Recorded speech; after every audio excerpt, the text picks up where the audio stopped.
Back in the Dark Ages, the world begged for a savior, but what it actually needed was something else entirely, a Dark Mage. That was when the goddess of this world summoned a guy from Earth with an insane talent for magic. His name was Min-jun. Her mission was to save her kingdom, no matter the cost, and Min-jun was the tool. Dragged into this fantasy world by force, leaving him with zero choice. But she offered him the ultimate reward in exchange for the Demon King's head, the goddess.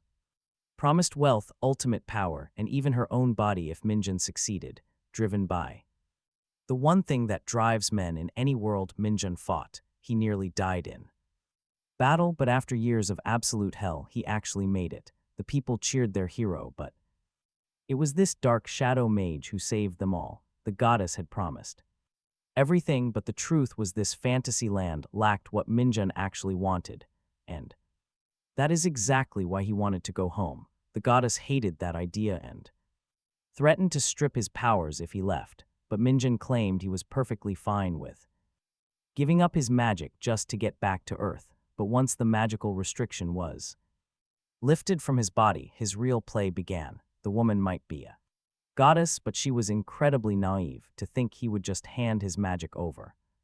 He earned those powers through endless blood and sweat. If she really wanted them back, she could try chasing him to the other world. Min-jun stepped toward the portal and gave her a chilling warning. If they ever crossed paths in his world, she would not survive. With that, he vanished, leaving the furious blonde deity to fume in absolute silence. Min-jun suddenly wakes up in his bedroom and immediately grabs his phone, after escaping what felt like an absolute dungeon hellhole. Holding that piece of technology again brings him instant joy, but something is completely off. There is no signal and absolutely zero internet connection. Meanwhile, a heavily armed military unit prepares for an emergency raid. The squad starts questioning Corporal Choi In-ho about why regular soldiers are deployed for this kind of mission. In-ho, just as clueless as his squad, tells them to ask the higher-ups. He reminds them that a corporal does not get access to top-secret files. Then he gives the green light and his troops move out in perfect formation. It has been 2 years since Min-jun was summoned, and those memories still deeply irritate him. Thanks to autosync, his phone actually still functions, but there is literally nobody left to contact. As he steps outside, the dead silent streets, zero internet, and boarded-up shops strike him as pretty bizarre. Meanwhile, the army unit spots a guy strolling casually, completely catching them off guard, all while Min-jun is busy ranting about how much Isgard was completely awful. The soldiers, convinced this area is off-limits, start wondering why the security detail is not doing its job. They call out to Min-jun, who is caught off guard at first but quickly assumes they are just a bunch of recruits. He calmly tells them he is just passing through, but suddenly the soldiers scream out as a terrifying beast lunges straight at him. Min-jun casually turns around and spots a grotesque wolf charging directly toward him. Even as the soldiers desperately shout for him to move, he does not even flinch. That savage creature is coming in for the kill. He is pretty annoyed, wondering why this dumb mutt, who would not even survive one single punch, is showing up right now. But the very second he tries to channel his powers, that confident vibe disappears instantly. He is unable to access even a spark of magic. Left with no choice, he tackles the beast head-on, grabbing it barehanded to smash it down. The impact is unreal. The nearby soldiers watch in silent shock as the ground cracks wide open under the force of Min-jun's strike, leaving them pale with disbelief. Staring down the wolf, Min-jun warns that even without his dark magic, he is still no pushover. Sure, he is pretty weak now, but there is no way a low-tier beast is taking him down. Suddenly, an old memory flashes back. He remembers the crazy warrior who forced him to lift massive boulders to survive. It is a brutal memory, bringing back some weird nostalgia for his training days. But still, he cannot quite figure out why a monster like this is even here. When he finally turns around, he finds the soldiers frozen in absolute terror. Later, inside their jeep, the squad tries to make sense of what just happened. Why did this absolute lunatic smash that Wolf like it owed him serious money? One soldier mutters that his brutal actions could actually land him in prison. But their commander ordered them to drop it. That is when a soldier turns to Min-jun, asking if he is seriously out of the loop. Our traveler plays dumb, pretending he has absolutely no idea. He keeps the whole otherworlder story to himself, but deep down, he is not even sure if this is the Korea he once knew.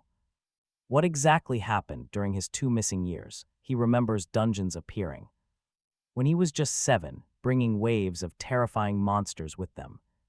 Back then, regular soldiers fought with everything they had, but along with all that chaos, something else emerged, the Awakened.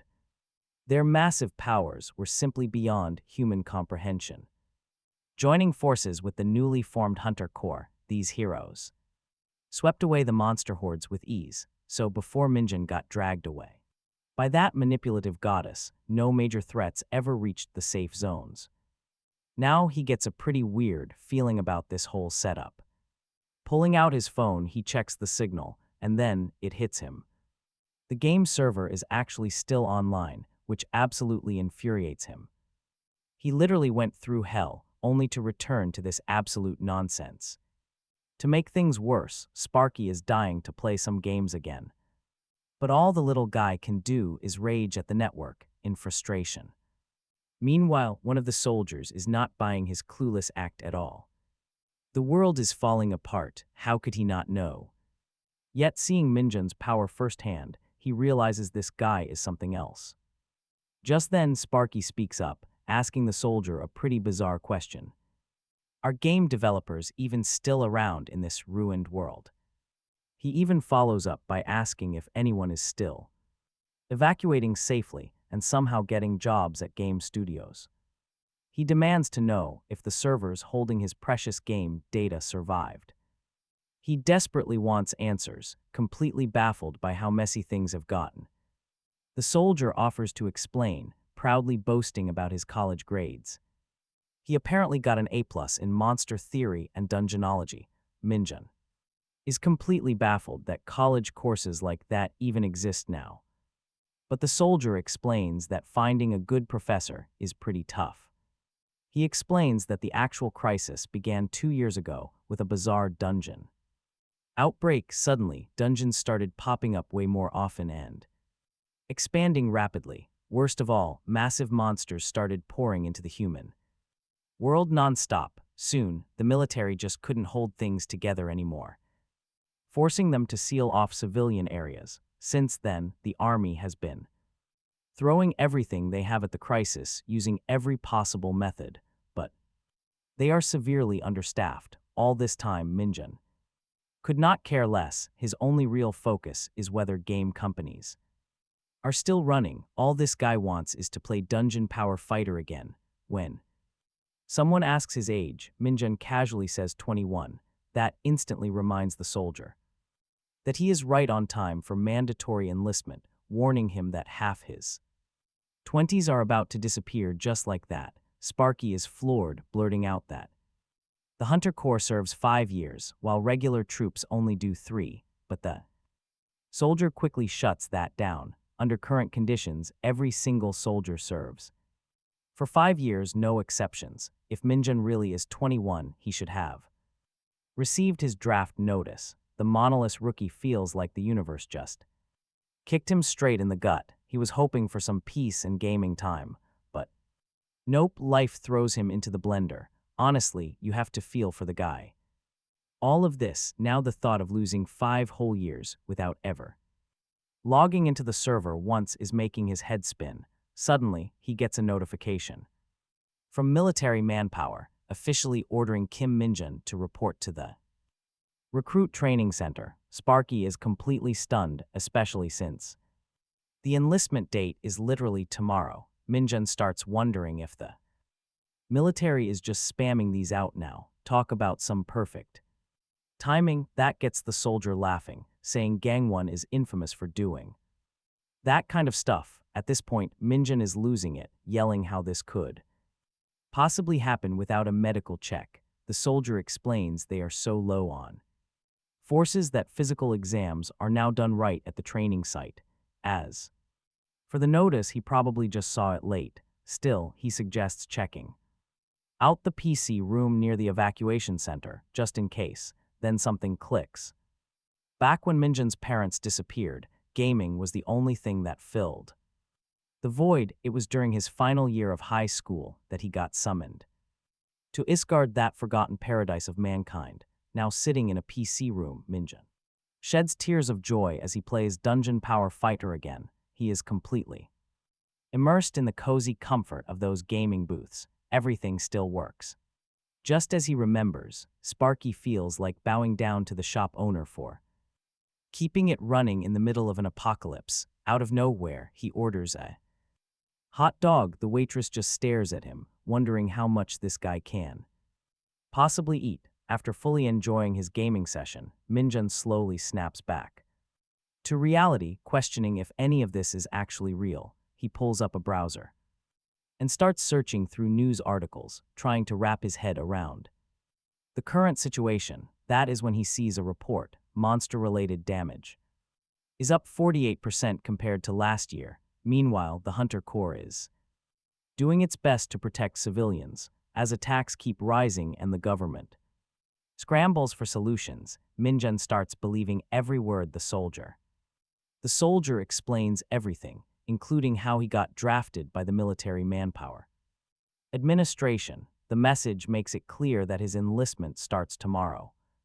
Min-jun cannot help but think that if his old powers were still active, he could have easily cleared every single dungeon alone without breaking a sweat. But for some reason, his body is completely depleted of all his usual demonic energy, leaving his main source of dark magic completely drained. Still, with the raw physical strength he still has, he might just handle these dungeons alone. Anyway, a pretty intense aura suddenly begins to creep right through the room, catching everyone off guard as they stare at this complete madman. With a wicked laugh, Min-jun decides to take charge of his life. The very next day, this traveler casually strolls right into the training center, snack in hand. He is quite excited to see so many recruits enlisting today, even though everyone else looks incredibly gloomy while hugging their family goodbye. Suddenly, an announcement calls the new recruits to gather in the main auditorium. Min-jun raises his eyebrow, wondering if this place is really tougher than life back in Isgard. Inside the hall, the senior soldiers are straight up nasty, barking orders at the recruits to stand up and screaming at them for being slow. One commander bellows to keep their postures straight and never look back, while another screams to push the recruit in front like their lives depend on it.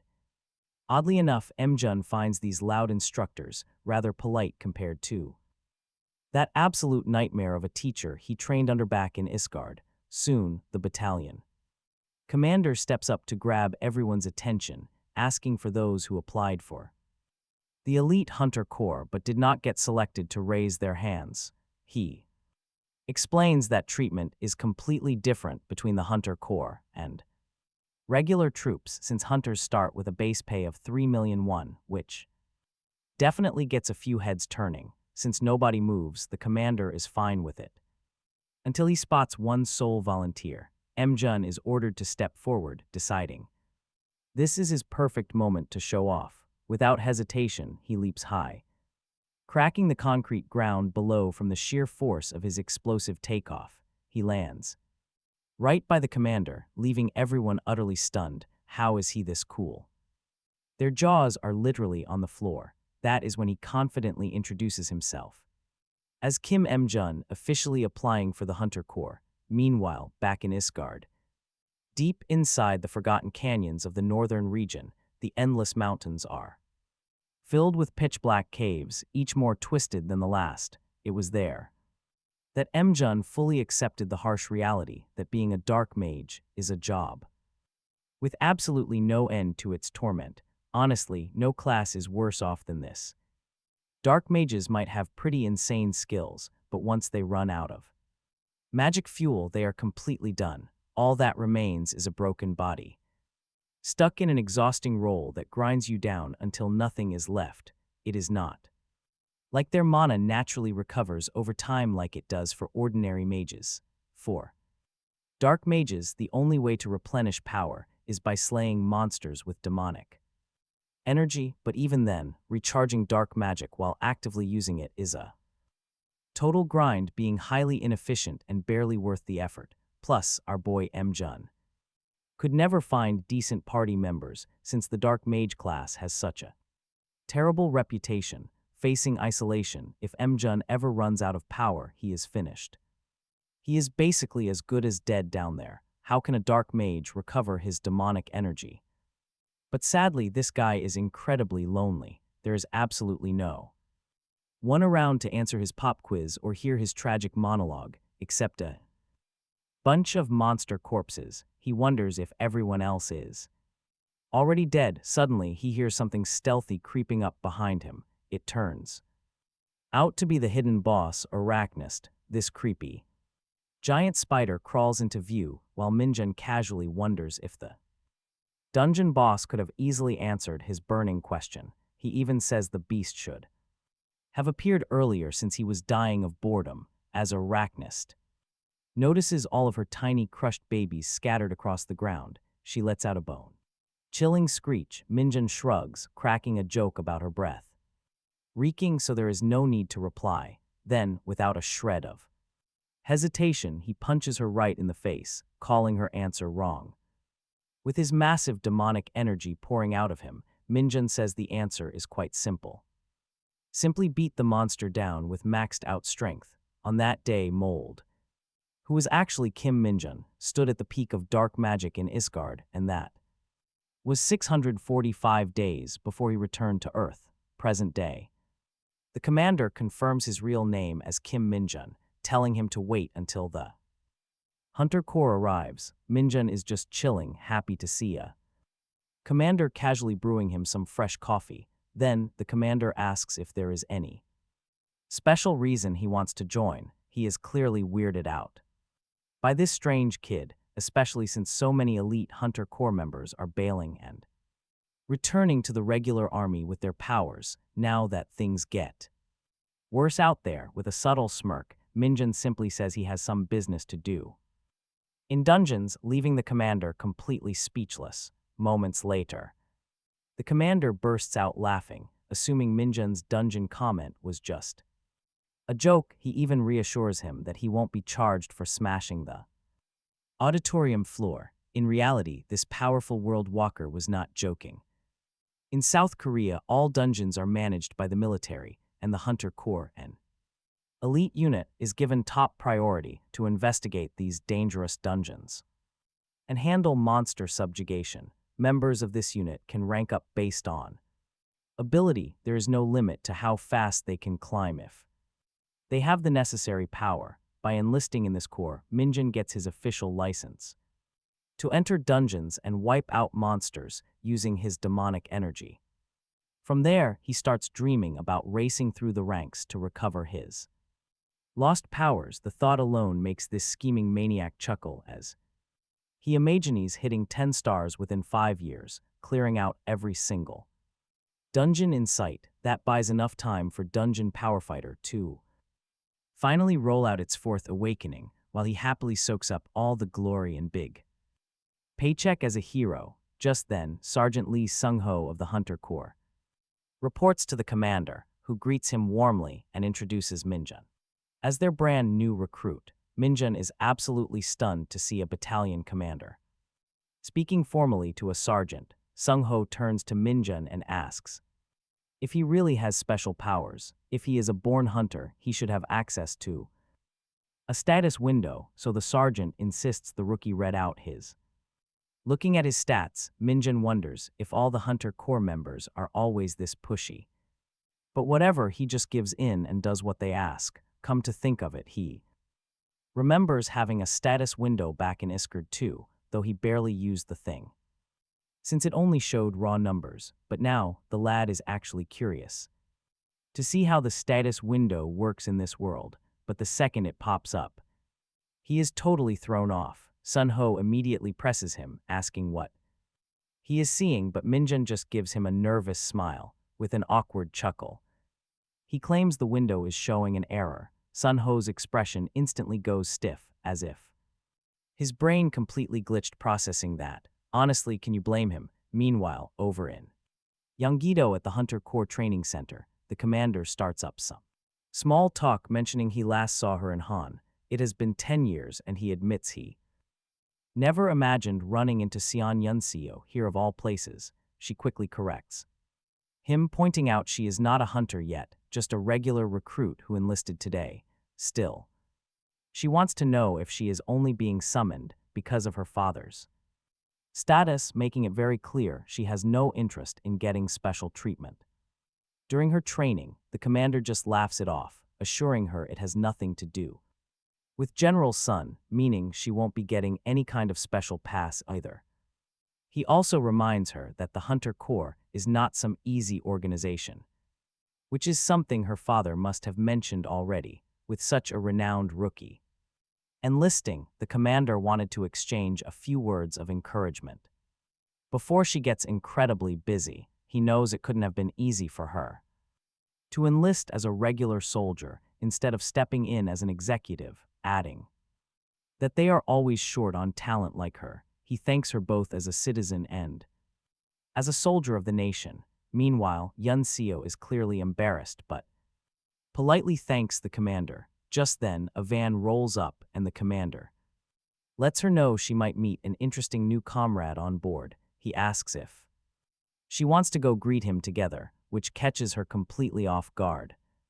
Meanwhile, Min-jun is actually hyped to finally step into the Hunter Corps Training Center. This place is massive, and he can only guess how much taxpayer money went into building it. Naturally, his very first question is whether they have a PC room. Sun-ho immediately throws shade at this weirdo, telling him not to get excited since he is not officially in the Hunter Corps yet, just because he is a special case. Sun-ho has been given the job of testing him. That arrogant tone completely ticks Min-jun off, and he is ready to curse this jerk out. According to Sun-ho, he would have already dumped Min-jun back in Yangcheng if the head office had not specifically requested this test. To top it off, Sun-ho adds that once he proves Min-jun is nothing but a total fraud, he will be handed over to the military police without wasting a second. Min-jun really hates this guy's attitude. He is way too petty and completely full of himself, but our boy keeps his cool and demands to know the details of the test. That is when Sun-ho presents a giant red crystal and says if he can move it even an inch within 10 minutes, he will pass. The officer is ready to see if this so-called talent is actually worth the hype of joining the Hunter Corps. This red stone is no ordinary rock. It is a rare byproduct formed inside dungeons, known to be insanely dense, hard, and heavy, making it basically impossible for your average recruit to budge. To even budge the stone, Min-jun casually strolls past Sun-ho, mentioning he is glad the test is so easy, which definitely bruises Sun-ho's pride. Still, Sun-ho knows the method is a pretty cheap way to gauge a status window, but he understands there are probably countless frauds with mediocre abilities trying to sneak their way into the Hunter Corps, so this test easily weeds them out. Meanwhile, Sun-ho recalls hearing rumors about this recruit jumping 5 meters straight onto the podium, though the weird status window error still makes absolutely no sense. There are a few others observing Min-jun's test now, including Commander Choi and Yunseo. Choi assumes this recruit probably showed off some insane physical feats to the battalion commander at the training camp just to secure his fast transfer.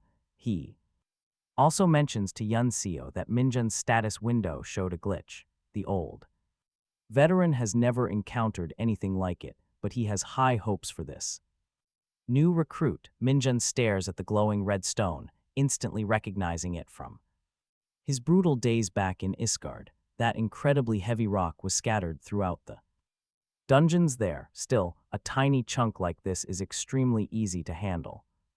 He gets pretty hyped up, preparing a punch while wondering if it stores some demonic energy. he winds up and completely shatters the entire stone into pieces with a single blow. Unfortunately, it turns out to contain absolutely nothing.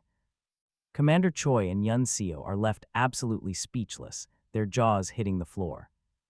Even Sergeant Sun Ho stares in disbelief, internally calling Min-jun an absolute monster. Later, Nam and Hyuk is completely out of breath from the intense routine. Drenched in sweat as he drags himself up the endless steps alongside other recruits, even. Before entering the Hunter Corps, he anticipated that training would be brutal. But this feels entirely different once this torturous training period finally wraps up. They will head straight into active combat. First, they must survive 4 weeks of absolute torment. That means strapping heavy sandbags on from day one and scaling the infamous 6,000 steps, as if things are not hard enough. Their demonic instructor, Sergeant Lee Sun-ho, is constantly breathing down their necks while tracking every finishing time. That much was expected, yet this basic physical routine only increases their stats slightly while pushing almost every recruit to the brink of collapse. Nam and Hyuk always assumed that elite recruits simply had to endure the pain and push through. Honestly, who could ever blame him with this absolute lunatic running things? Meanwhile, Min-jun is having a blast, running ahead as if he is a free spirit. Nam and Hyuk even starts questioning if they are the real problem here. Min-jun feels like his body is completely weightless. If he still possessed his demonic energy, he would easily be flying. Min-jun actually finds this training to be pretty comfortable and sweet. Plus, the neat military uniforms look highly stylish compared to the dirty rags he wore in Isgard, and the food is surprisingly delicious. Even the daily schedule is a major win. After evening roll call, they get actual personal time to rest. He also heard there is a high-tech computer room located right inside the base, boasting gear that rival the best spots out in the city. As long as he follows basic protocol, nobody will disturb him. During his off hours, of course, Min-jun fully intended to abandon the base entirely if it turned out to be boring. Fortunately, the Hunter Corps has. He has everything here: brutal drills, great food, and solid pay. He even gets time for gaming. Charging up the steps, he yells in excitement. The Hunter Corps is the absolute best. Meanwhile, Hyuk is completely out of breath. He simply cannot comprehend what kind of insane fuel this absolute beast runs on. Up at the peak, Sung-ho stands completely stunned as he watches Min-jun arrive. The rookie reached the summit unbelievably fast, when normally it takes a whole hour. Most recruits barely survive it, but this guy just broke the record. Min-jun is casually enjoying the view. He playfully dances circles right around Sung-ho. He teasingly reminds the sergeant of his promise: finish under 30 minutes, get a pass. Left with no choice, Sung-ho hands it over. Min-jun immediately starts planning where to go. Sung-ho cracks a smile, wondering if this has ever happened. No rookie has ever won a pass before. Still, raw strength is not everything. High stats alone will not cut it. The ultimate test is reaction speed. How quickly can you react to monsters? That is what matters in this corps. And because of that, he plans to keep a very close eye on Min-jun. Meanwhile, the other recruits are whining. They complain about the brutal daily grind. Keeping up feels completely impossible, but then a sudden shout breaks the silence. Hyuk yells that his stats went up by 1. Everyone immediately rushes over. They congratulate him like he just won the lottery. Suddenly, everyone checks their status. Min-jun is utterly shocked when he sees how hyped these guys actually are. They are celebrating a single point. He cannot help but remember his old training. His master was an absolute madman. He forced him to earn massive points. Getting 10 points daily was mandatory. Meanwhile, a recruit asks about his pass. They want to know if he is using it, but Min-jun remains undecided. The guys stare in pure envy. They heard a rumor from an instructor. Absolutely nobody has ever managed to earn a pass from Sergeant Sung-ho. Until now, suddenly they all crowd around him, firing off endless questions. They want to know his training secrets, which catches Min-jun completely off guard. He looks around. These guys are actually talking and laughing with him. This is entirely new. Back in his past life as a Dark Mage, everyone ran. They avoided him like the plague. Even walking past him was bad luck. But here, it is different. Socializing is not nearly as bad as he feared. They are already planning to hit the PC room, which gets Min-jun excited. He is even more shocked to find out the place is open right now. Talk about an absolute win. He happily games away until the clock hits 9. At 9, Min-jun decides it is time to grab 2 hours of sleep.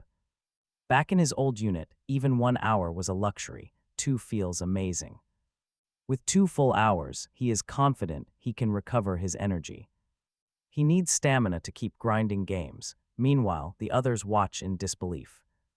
They cannot believe this absolute madman is still gaming. Next, the recruits face another brutal running drill. There is no extra distance, but they must maintain a steady pace. Anyone who fails to hit 40 kilometers within 2 hours misses breakfast. Later on, Min-jun casually brags about hitting 10 max levels yesterday. This completely irritates In-hyuk, who is struggling to breathe after the run. He is furious that Min-jun is not even sweating. What blows his mind even more is knowing this guy played games all night and only slept 2 hours over the last 4 weeks. When someone asks how he is still standing, Min-jun just grins. He grabs everyone's attention by saying he brought enough water to share with his comrades. The exhausted guy completely loses it, praising his insane stamina and calling him his dear comrade. The recruits are practically dying too. Get a sip of what now feels like some mythical elixir. The boys line up like baby chicks, waiting for Min-jun to pour water directly into their mouths. Right in the middle of their chatter, someone suddenly calls for their attention. It is Lei, dropping the bomb that the lieutenant is seriously disappointed. All of them, this is the final week, and only half of them have managed to meet the basic standard. He straight up calls them the most pathetic squadron of all time. Min-jun cannot help but wonder why this old guy is talking in the third person like some ancient sage. Lee does not stop there though. He throws major shade at everyone. If they get deployed after training ends, half of them are heading straight for their deathbeds. That weak mindset, according to him, is basically a one-way ticket to heaven. He boldly claims that there is no way they will survive the final stage of their training, which is something called the dungeon assessment training. Normally, once the monsters inside a dungeon are wiped out, the dungeon disappears, but some of them do not vanish. They turn into what is called transforming dungeons. These dungeons constantly shift their internal structure, changing layouts and environments on a regular basis. That makes them the perfect spot for trainees to get real-life dungeon experience, and that hardcore simulation is what they call the dungeon assessment training. Just hearing the name sends major shivers down the recruits' spines because they already know they are in for something brutal. Lei seems to love cranking up the tension, claiming these recruits need to be handled like racehorses. For real discipline, you need a heavy whip to keep them in line, then toss them a carrot later. He assures them they will make it through if they just use their brains. To sweeten the deal, he announces that the recruit with the highest score will earn a 2-night, 3-day vacation pass. The old man believes this little reward will light a fire under them and push them to work harder, asking if that news makes their blood boil, but the recruits just stare blankly, watching him tap the stage like he has lost his mind. Absolute silence. He tries so hard to hype them up, but it feels like he is talking to a wall. That is until he spots one guy who actually looks thrilled by the news, making the rest of them even more nervous. The next day, the whole squad shows up with their jaws on the floor, stunned by how massive the dungeon really is. Min-jun, on the other hand, could not care less. On the day of the dungeon assessment training, the recruits are full of nerves, wondering what kind of nightmare awaits them. Inside, suddenly, a military jeep rolls up, scaring the crap out of everyone. They are all wondering why a military truck would be out here of all places. Their panic spikes when they realize the jeep is loaded with heavy cages. And inside those cages are real monsters. Terrifying noises echo from the cages, and the recruits quickly realize they are filled with hounds. The chill hits hard. One recruit collapses from pure shock while another hunts for an escape. Meanwhile, Min-jun just stares at them like oversized puppies, comparing them to a Chihuahua or Maltese in his head. Lee is fuming as he watches the recruits tremble before the very beasts they are supposed to be training to face, ordering them to quickly form teams of 4 and head inside the transforming dungeon, where they must defeat a beast within 1 hour and return to base. He drops the cold truth: if they get hurt, they better build core strength. If they are scared, they must use their brains and fight with pure spirit. Shang-ho steps up to announce that they are entering one by one, meaning it is time to suit up and move out.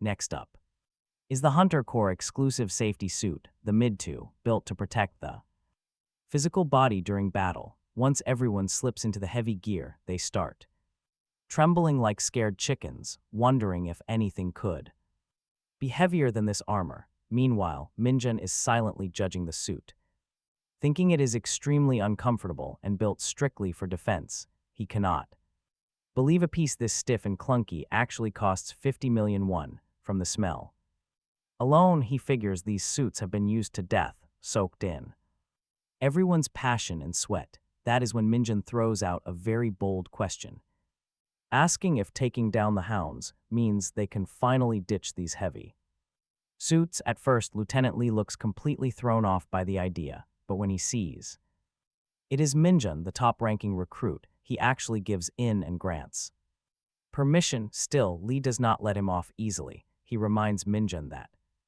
he is absolutely not allowed to steal the spotlight. He must show real teamwork, and now everyone is going to watch how the top-ranked recruit handles things when it comes to taking care of others. As for defeating a hound, Min-jun acts like the entire trial is a walk in the park, claiming all he needs to do is tell his teammates what to do. Suddenly, Min-jun yells that he is holding the ultimate plan. 2 guys actually lean in, curious to hear him out. But then this absolute madman casually drops the most brutal advice: just grab the hound by the legs and snap its back in half. That should work if it jumps at them, and if the beast somehow survives that, he says they should fold its spine and rip it apart. After delivering that horrifying strategy, Min-jun demands to know if they got it. The recruits just stand there staring at him in stunned silence, speechless. Right then, Lee shouts at his sergeants to release the hounds, and Shang-ho pulls open the cage gates, letting the beasts loose. But instead of attacking, the menacing creatures bolt straight back into the dungeon. Min-jun casually points out that the wolves probably saw the door to their home and headed for it. Surprisingly, his logic clicks with everyone, and the recruits start praising his sharp mind for understanding the hound's psychology so fast. Out of nowhere, Lee storms over and demands to know if they really have the guts to stand around laughing on these holy training grounds. That roar completely floors everyone. Lee then drops the bomb that they have been selected as the first team to enter. It does not matter to Min-jun, but the other 3 are mentally short-circuiting from the shock, completely stunned to be thrown in. No time to process this. They march straight toward the massive dungeon gate. Among them, Sparky's one and only motivation is finally ripping this incredibly annoying suit off. With that, Lee officially announces the start of this intense training. The instructor team is ordered to stand by and monitor every single movement very closely. Their job is to step in if things spiral out of hand. The instructor team keeps a very sharp, watchful eye on the trainees from their cover. One reports to Corporal Kim Ho-jun that only 1 team of 4 entered. No other parties are involved, and suddenly the corporal spots a very familiar face. It is none other than Min-jun, the recruit marked for special attention. He has been showing some seriously promising powers lately, constantly earning absolute top-tier scores. But the real question is whether this kid can survive the dungeon chaos. Can he actually live up to those legendary numbers once the real fighting starts? Either way, the first squad is fired up and absolutely itching to go. They are already showing major signs of impatience, and Mun feels this entire thing is easy. He thinks he could easily knock the hounds out with a quick smack. But then again, if he takes them all out, the others will get zero combat experience. That would not be fair, so he thinks he is being considerate. Right then, he warns the group that the hounds are coming, and they instantly appear nearby. A pack of beasts creeps into view, and his terrified teammates immediately begin to panic. But Min-jun tells them to relax since their protective suits are insanely tough. He decides to step up and take the lead, hoping to set a really good example. The moment a hound lunges at him, he drops it with a punch. Another hound goes straight for a recruit, biting his arm as the guy begs for help. Without wasting a single second, Min-jun kicks the beast off and kills it too. Then, acting like a veteran coach mid-game, he immediately starts schooling all the terrified recruits. He tells them they must fight back hard when the hounds bite. If they act scared, the monsters will take advantage and treat them like easy prey. He also tells them to drop the honorifics since they are comrades now. Honestly, those guys would have been dead without their training gear. Talk about a lucky break. But with strength in numbers, they must use that advantage to push back hard. Doing so will throw the beasts off balance and shift the fight in their favor completely. Now the team is taking the lead, with Min-jun calling all the shots. He instructs them to corner the final hound and wait until it drops its guard completely. Meanwhile, the instructors watch. They are in absolute stunned disbelief. They honestly question if this kid is really just a recruit. Crazy, fresh trainees are charging hounds and choking them out like nothing. But thanks to Min-jun, the entire squad is successfully pushing through their terror and fighting back. The stunned instructors even start wondering if this absolute lunatic is actually a legendary Hunter Corps veteran who somehow managed to regress. Right back to the day before enlistment, talk about a crazy rumor. But what stands out even more than his immense strength is how Min-jun leads his team. He keeps the squad focused and coordinates the entire fight with strategy. This brilliant leadership easily earns him the highest score of all. While the rest of the rookies settle for average marks, Corporal Kim Ho-jun finally arrives. He steps up with his assistant to declare the first team's victory. With the test cleared, Min-jun immediately starts pestering Ha-jun as they walk out. He asks if the corporal won the vacation pass, but Ha-jun quickly shuts him down. Min-jun jokes that they were probably worried sick about them, teasingly calling the instructors total tsundirs. Which really ticks Ha-jun off, but right then the atmosphere shifts completely. The ground violently rumbles. Ha-jun senses it too and immediately orders outside contact.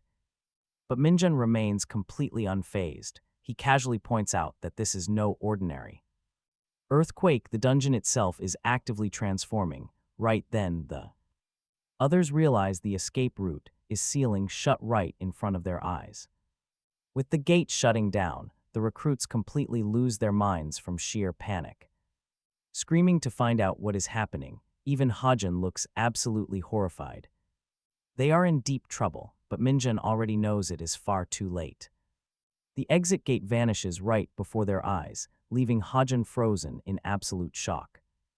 After all, they specifically confirmed the dungeon only transformed on a monthly cycle.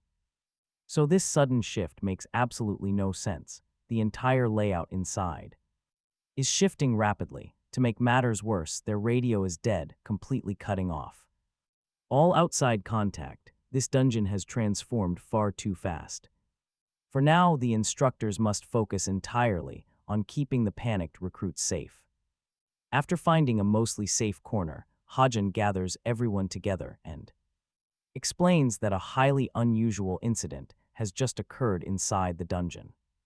While his teammate keeps a sharp eye on their surroundings, Ha-jun tells the group not to worry, they will wait right here for an hour to see if the entrance reopens, just like the official manual says. The the recruits totally buy. His speech feeling deeply relieved that this whole nightmare might end very soon. They are just glad they will not be trapped forever. To reassure them further, Hajin says the outside support team is likely already planning a rescue.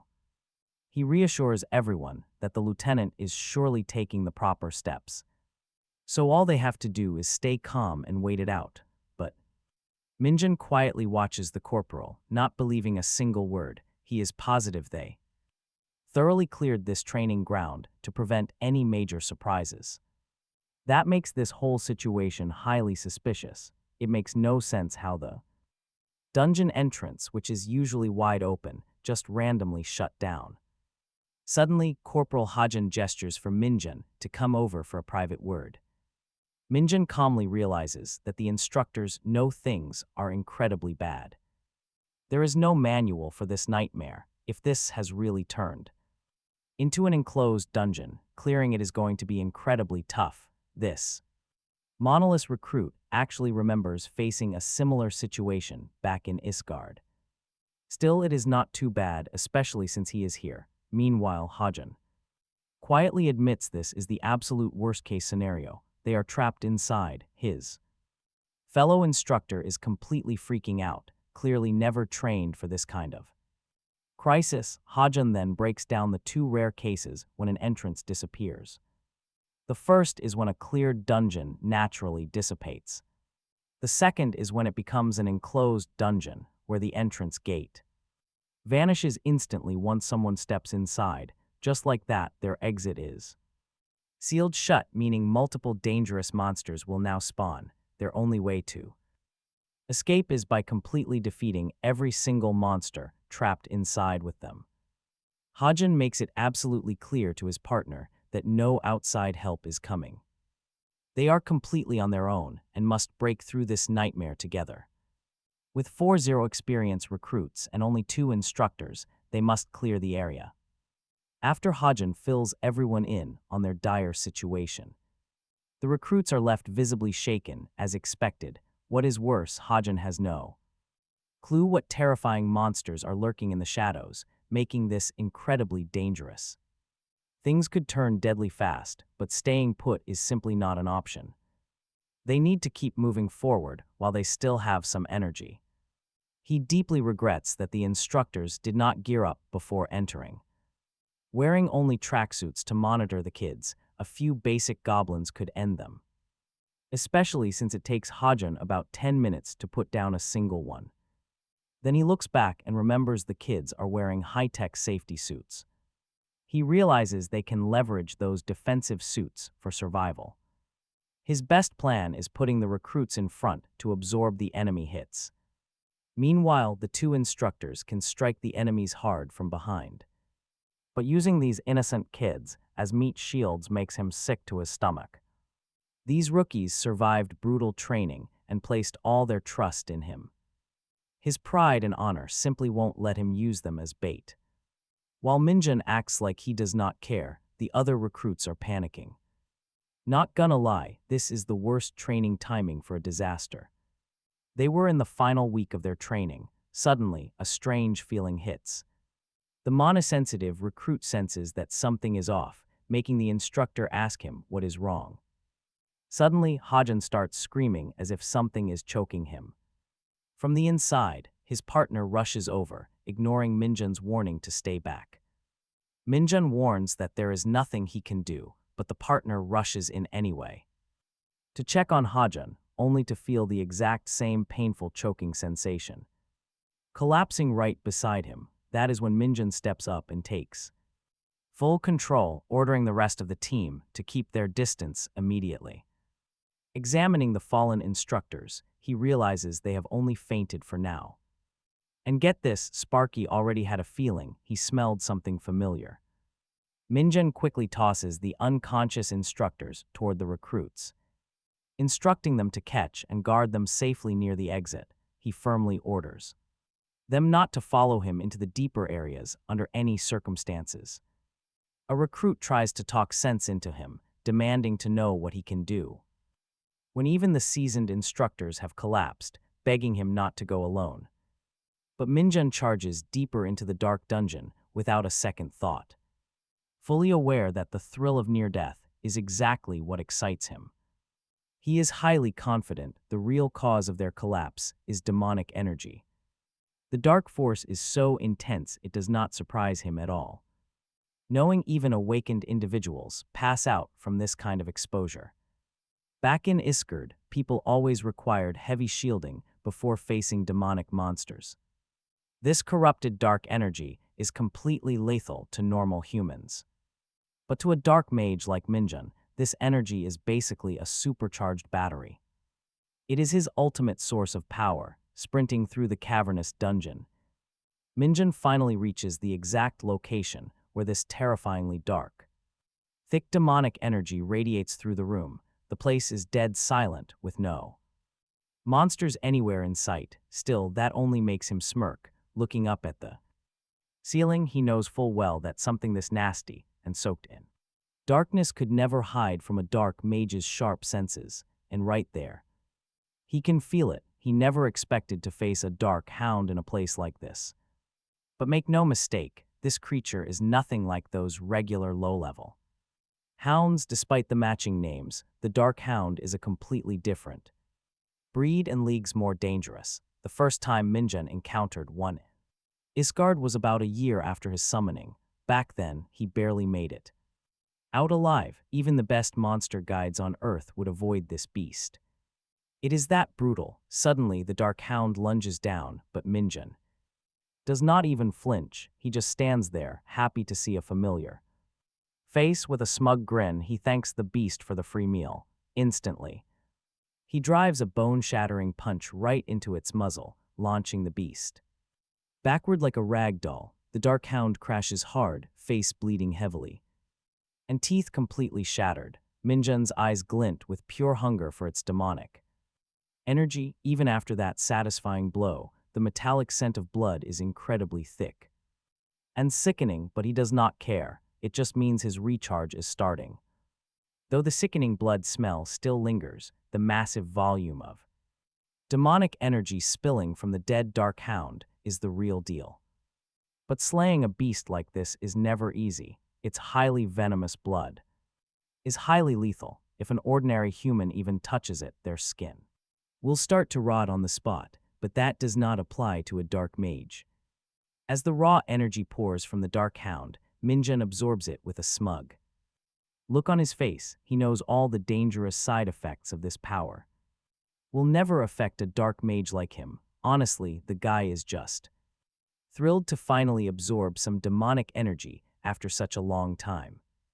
He feels about 5% charged now, but he still cannot understand why a dark hound from Isgard would suddenly show up in a place like this.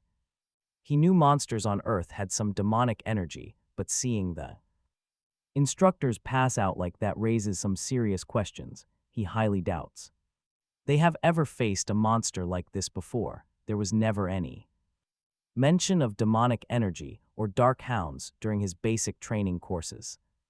And the idea of a dark hound crossing dimensions is totally out of the question. Only a master who has reached the peak of dark magic could pull off a trick like that, or perhaps a holy saint with divine power, since opening portals is not a skill just anyone can access. Min-jun wonders if he is overthinking things, or if this really is the very first dark hound to ever show up in Korea.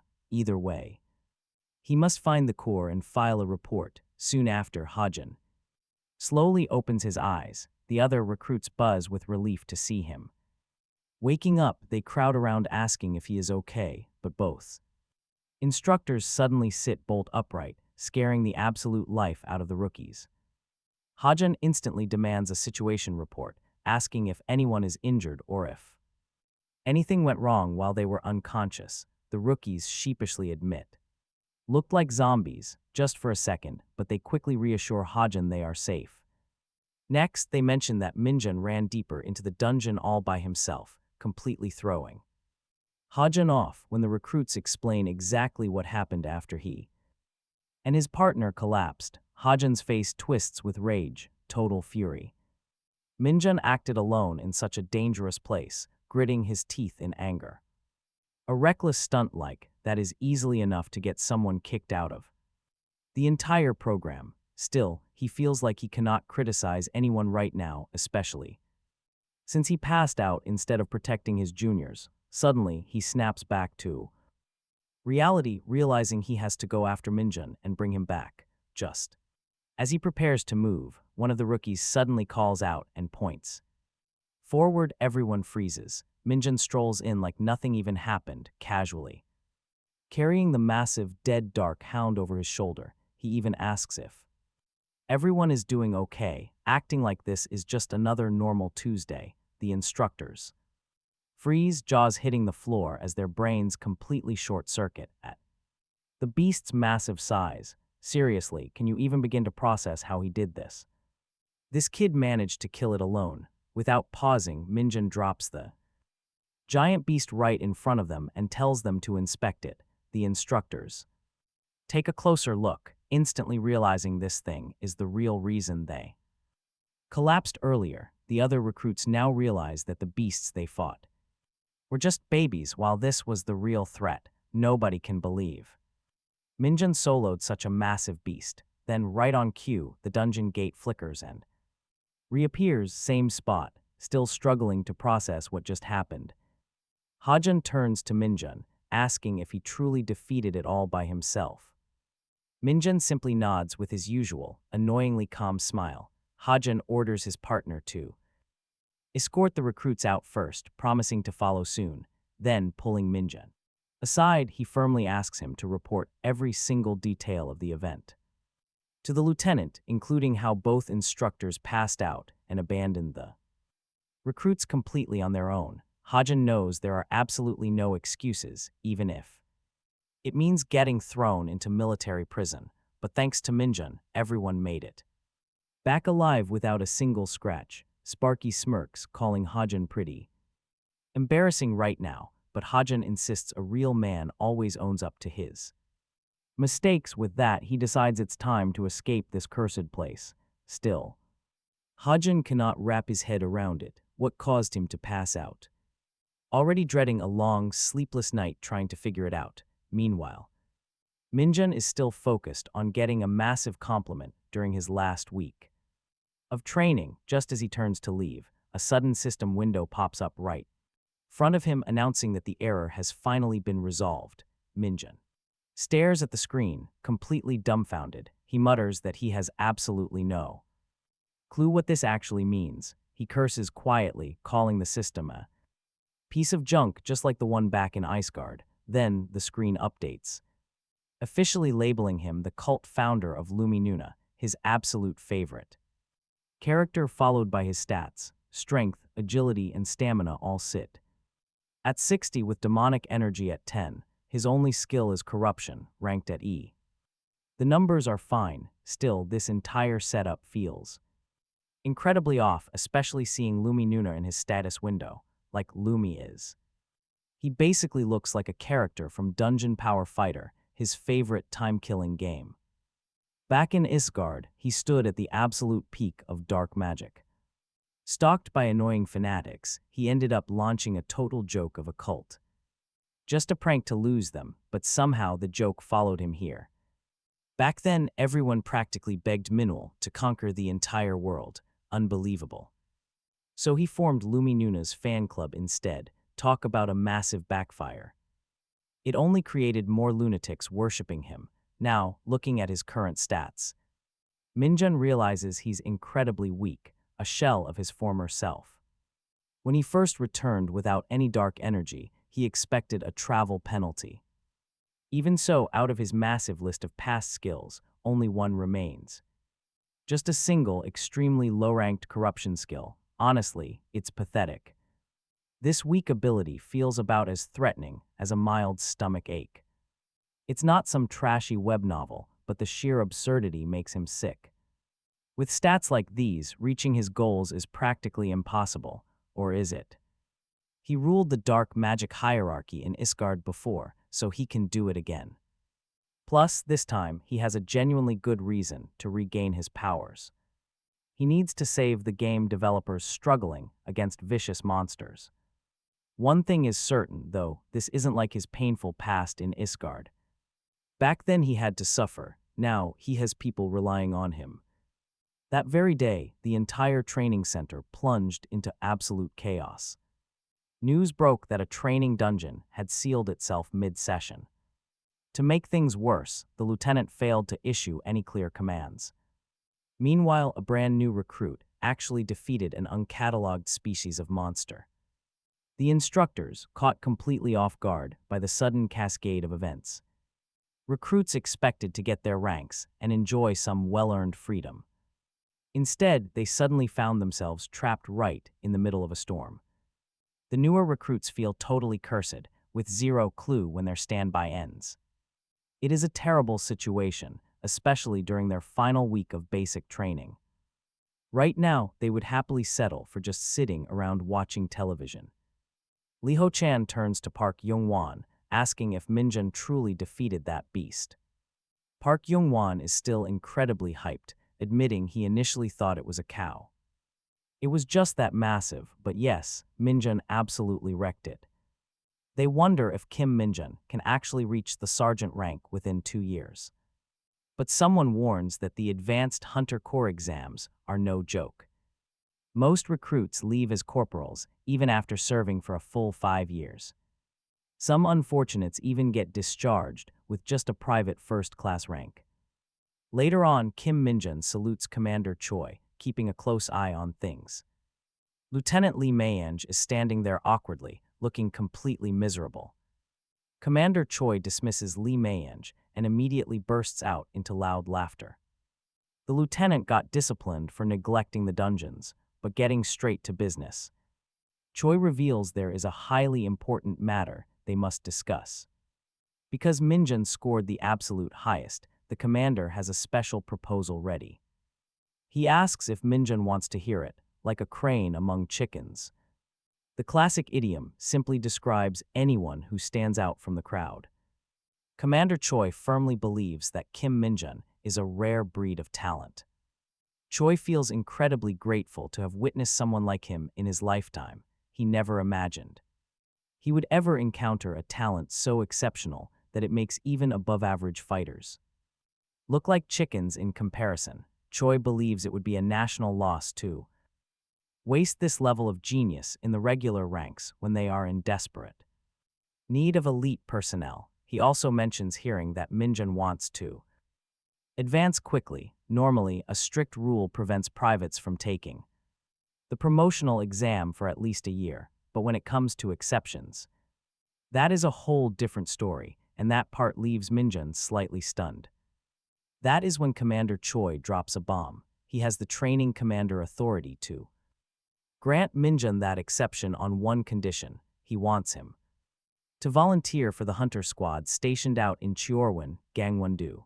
The old commander even slams his desk, shouting that Min-jun would not need to wait a whole year for a promotion if he goes there. An awkward silence settles between them. Choi wonders if Cheorwan might be pushing things too far, even for someone desperate to rise. Maybe this promotion exception is not a big enough carrot.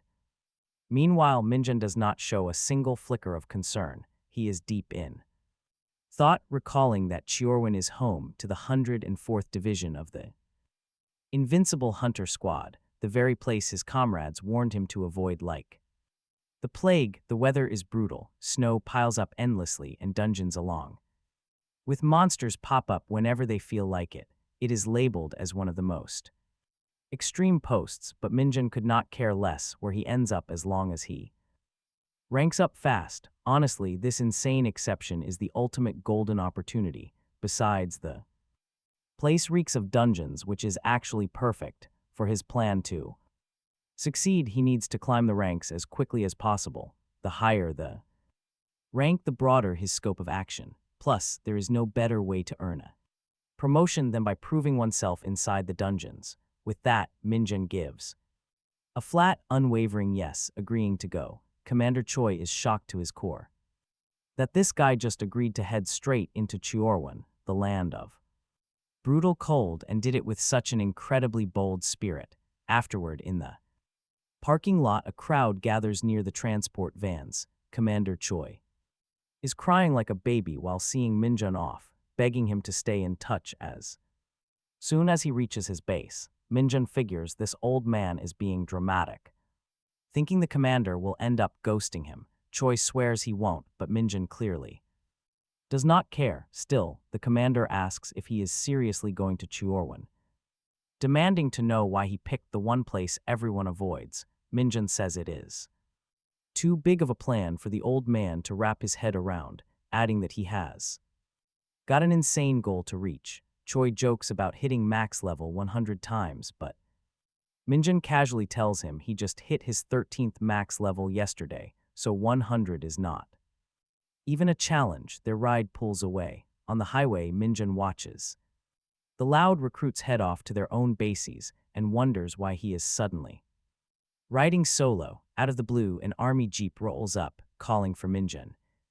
Catching him completely off guard, behind the wheel sits a man in dark shades, Kim Mju, casually asking if the kid has been waiting long, saying the snow slowed him down. Min-jun is stunned, not even realizing it had started snowing. Kim Mju tells him to hop in the back so they can head to the squad. The cold reality. Min-jun is officially about to start his new life as a soldier, but one worry still nags at him, and that is hazing. He remembers those TV shows where the veteran soldiers force the new recruits to do crazy stunts like searching for Dragon Balls or running useless errands. Min-jun knows he has zero patience to deal with that garbage, but he'll just have to deal. But things are about to get wild. On the way, Min-jun realizes things could get incredibly dangerous if he snaps and punches a superior officer. That would instantly crush his goals and get him sent straight to military prison as a regular private. As they near their destination, snow begins to fall gently on the invincible Hunter Corps transport. They arrive in Gangwon-do at the Hunter Corps 104th Division's 2nd Battalion. Min-ju and Min-jun step inside. Min-ju kicks a door open and shoves the rookie inside, ordering the squad to feed him and show him around. The soldiers inside are completely stunned by this unexpected and sudden arrival. But seeing the fresh recruit, they burst into laughter and cheer with excitement.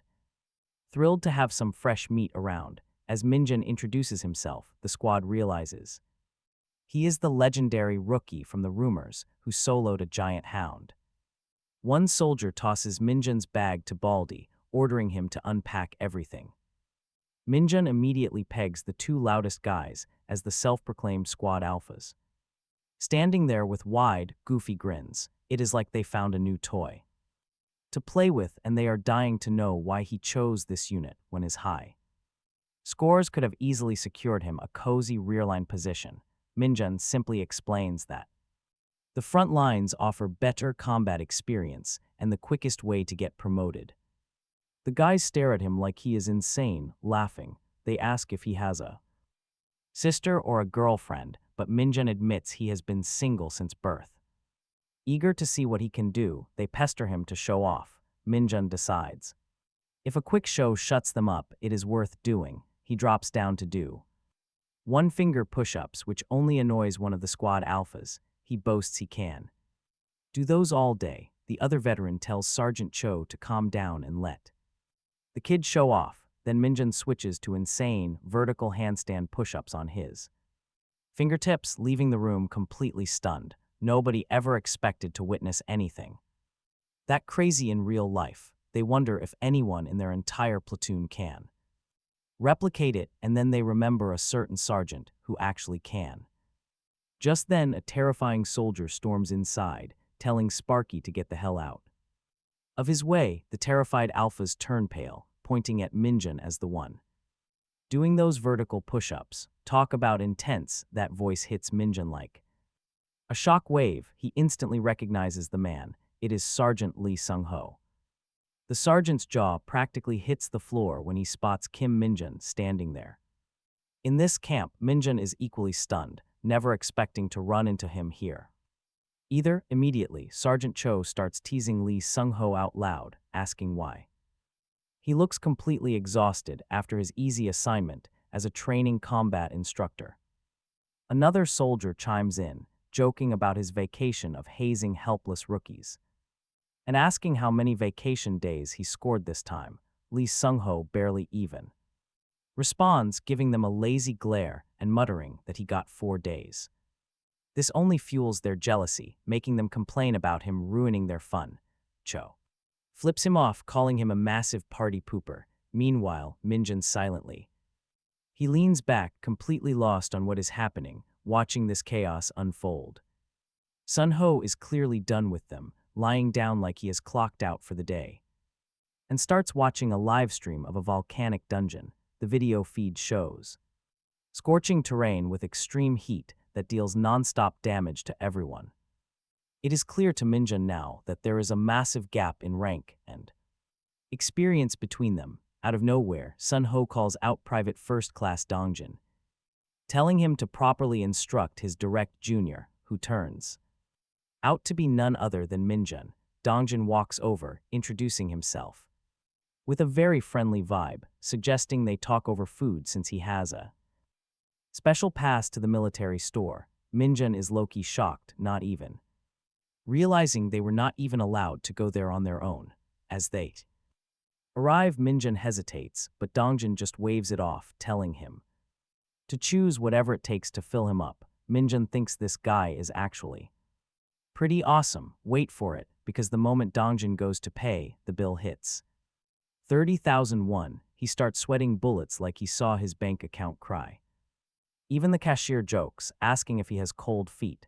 Meanwhile, Min-jun digs into his massive feast, bringing up the store situation, asking why they even need passes in the first place. That is when Dongjin explains that privates and private first-class soldiers can only use the store on weekends. They also need to be private first class to hit the gym, and a corporal to use the computer rooms. Min-jun nearly chokes on his Doritos when he hears they have actual computer rooms here. Still, Dongjin adds that is just how it is, and they cannot let a low-ranking private just chill in a computer room.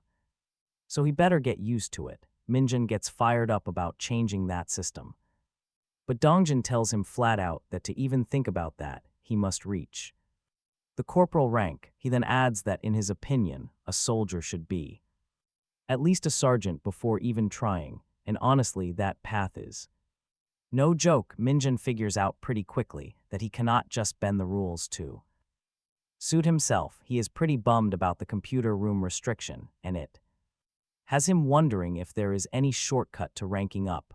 Dongjin, speaking from his own tough experience, admits he has failed the promotion exam so many times that he has been stuck as a private first class for 3 years. He calls himself pathetic, but Min-jun reassures him he will pass next time. Honestly, Min-jun really likes Dongjin's vibe and wants him to rise through the ranks with him so they can hit the computer room together. Right then, a huge guy walks in, Sergeant Kim Gwangshik, who spots the two of them eating and eyes their snacks, casually asking if they are having something good.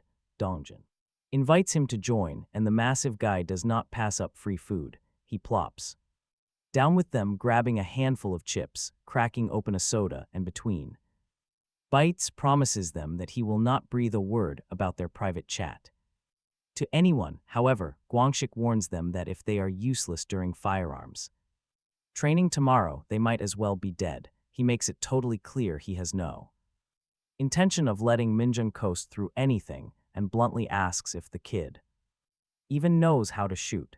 Dongjin jumps in, saying he was just about to explain how firearms training in this place is completely different from anywhere else, but Gwangshik is not buying it. Raising an eyebrow, he asks if Dongjin is implying he is sticking his nose into things when the recruit is doing fine. Then, Gwangshik goes in hard, roasting him. If he is so great, why is he still just a private first class? That petty jab gets on Min-jun's nerves, so he quietly releases a bit of his demonic energy. Talk about petty revenge. Suddenly, Gwangshik stands up, looking like his stomach just turned, and starts accusing the snacks of being expired. Min-jun holds back a laugh, watching him fumble with the chip bag, desperately searching for the expiration date. Guangxik now clearly. Regretting his life choices, waves them off and tells the two to get moving. At that exact moment, Min-jun realizes wait is the corruption skill actually more useful day-to-day than he thought. Meanwhile, Guangxik is still clueless, thinking his stomach simply betrayed him out of nowhere. Next, Min-jun turns to Dongjun and asks him to explain the details of their firearms training. The helpful guy readily asks if Min-jun has ever used the KX-2 with ICM bullets before. He explains they use ammunition even more powerful than standard rounds. Those are just like tiny ponies in comparison. What the Hunter Core uses is on a completely different level, more like wild stallions with heavy recoil and a blast that hits like a cannon. Since monsters appear constantly, raw firepower is everything here. Dongjun warns that at first it might feel shocking and even painful, and yes, he is going to get yelled at during range training, but he assures Min-jun that he will adapt. Very quickly, the recruit nods, quite liking the whole pony to stallion metaphor. It fits perfectly, although he does remember seeing long-range weapons in Isgard that were on the massive level of an elephant. Still, a wild stallion gets him excited. That elephant weapon could not even be called a standard firearm, it was practically a siege weapon. So with the stallion comparison in mind, Min-jun is fired up for tomorrow's training.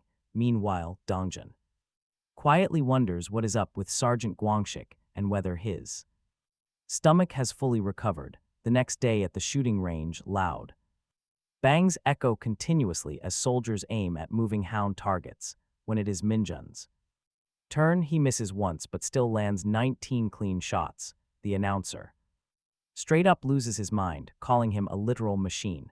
Everyone stares in disbelief watching this private put on an absolute shooting clinic. They start whispering that he is some kind of marksman monster. Even Sergeant Cho, who boasts a personal best of 14 hits, a score that is already considered excellent in the squad, stands stunned by what he just witnessed. Meanwhile, two other influential officers are watching from the sidelines. The 2nd Battalion's 2nd Platoon Commander, 2nd Lieutenant Kim Minchul, is frozen in shock seeing this recruit rack up 19 hits. Right next to him, 1st Sergeant Hyo Tisiok, the battalion's experienced supply officer, nods slowly. He realizes that the rumors about this elite private are absolutely true, not just hype.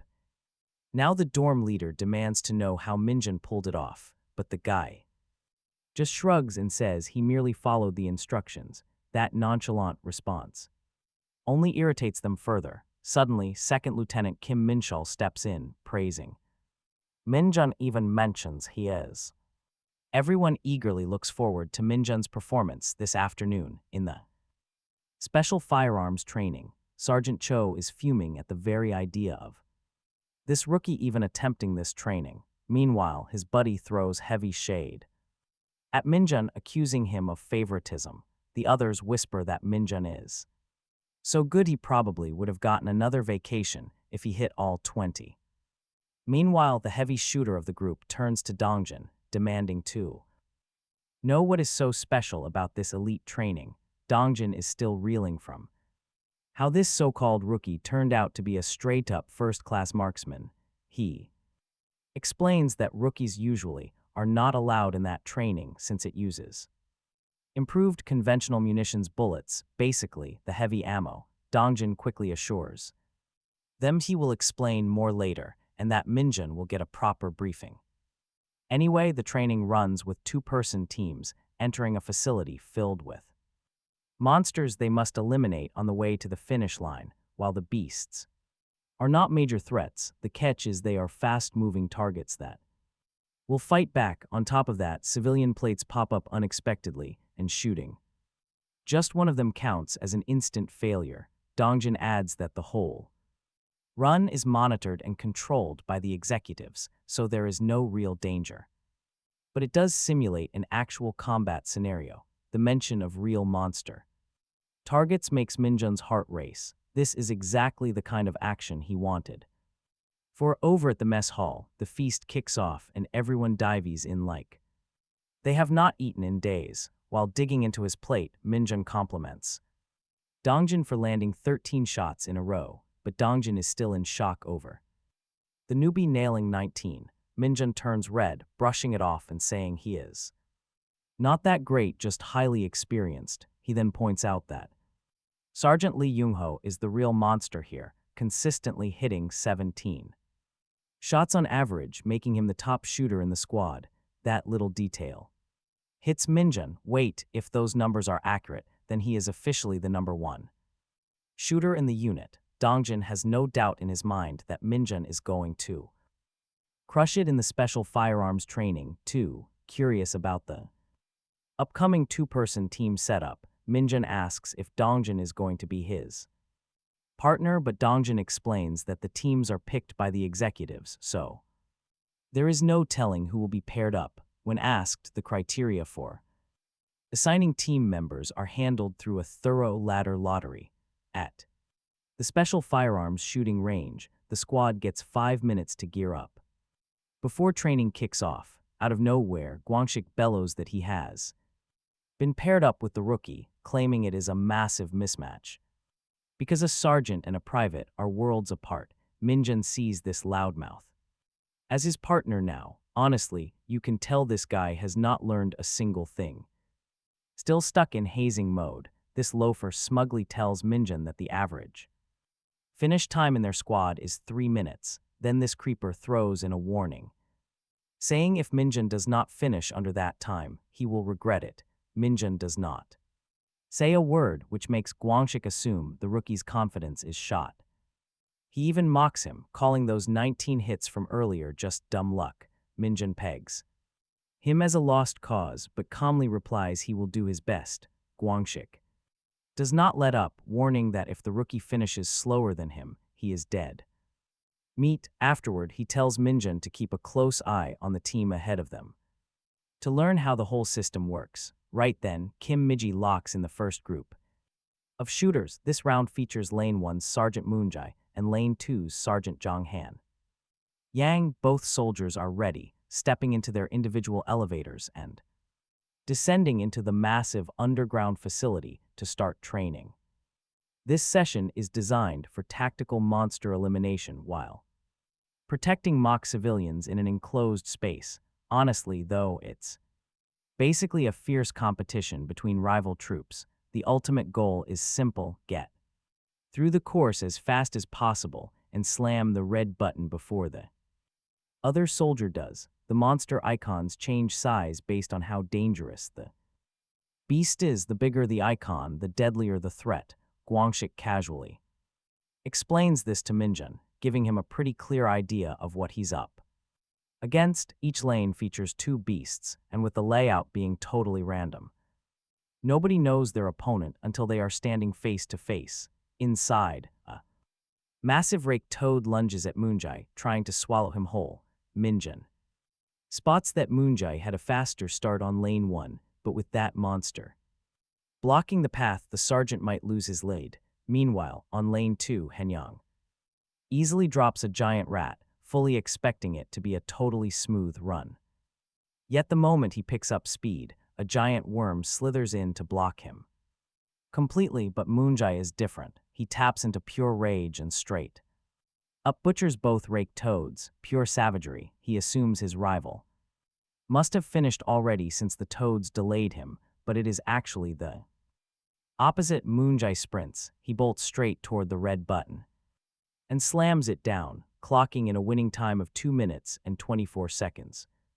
The entire crowd erupts in loud cheers while chatting about Hanyang's terrible luck with that giant desert worm. Moonjae immediately starts teasing Hanyang, saying that with speed like that he should not be defending the nation at all. He cheerfully reminds him of the bet they made. Hanyang grits his teeth and mutters that Moonjae was just lucky, but Moonjae saw everything and points out that Hanyang even hit a civilian plate, which means instant disqualification anyway. While they bicker, Guangxik smiles at the little wager, which instantly sparks an interesting idea in Min-jun's mind. He suggests their own bet where the winner gets a free wish and the loser pays up.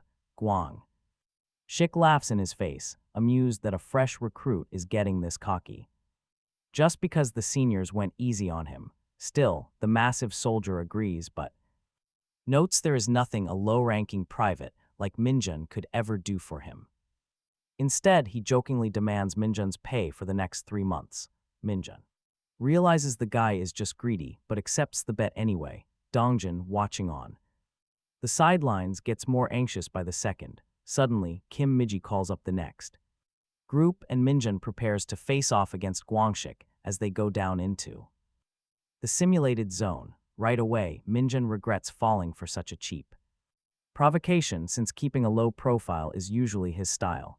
Yet he simply cannot stand being pushed around, and honestly, the crowd outside is already eating this up.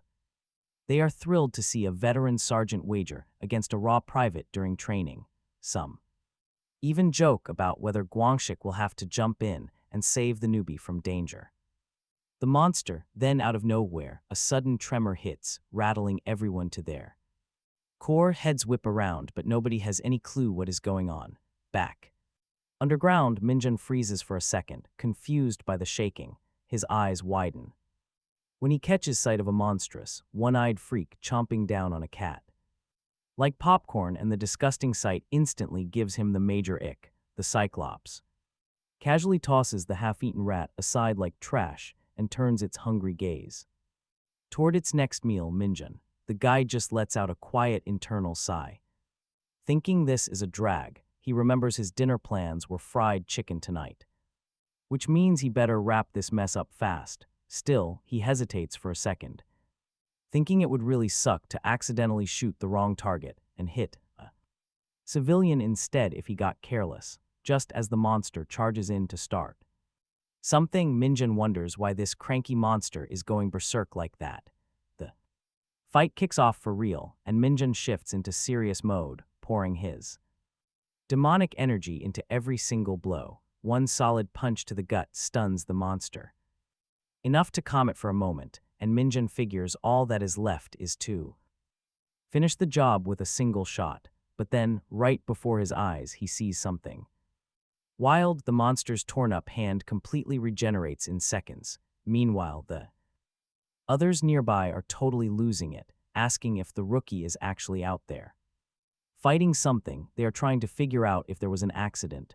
Guangxik's brain is on the verge of a total meltdown as he realizes exactly what is going on. The newbie is battling a Cyclops that managed to break free from the second lane, and get this beast is the devouring demon. After absorbing energy, the Cyclops' regeneration and attack power ramp up insanely fast until the digestion phase finally ends, but something feels completely off. This kind of monster usually will not lash out unless it's backed into a corner. What is weirder is how it went berserk after eating another monster. The whole thing makes zero sense. This meathead should not be losing it like this. Meanwhile, Min-jun is deep in the brawl, trading blows with the beast like it is just another Tuesday. The dude knows full well this should have just been standard firearms training, not a live boss battle. Still, he does not hold back. He unloads a relentless barrage of bullets right into the monster's skull,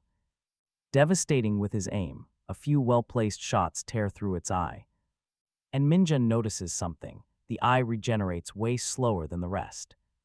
That is his opening. He keeps moving like a ghost, dodging every swing with sharp reflexes, but even blind, the Cyclops' attack speed does not drop. That is the real freaky part. Min-jun is dodging like a pro, but the monster still tracks him.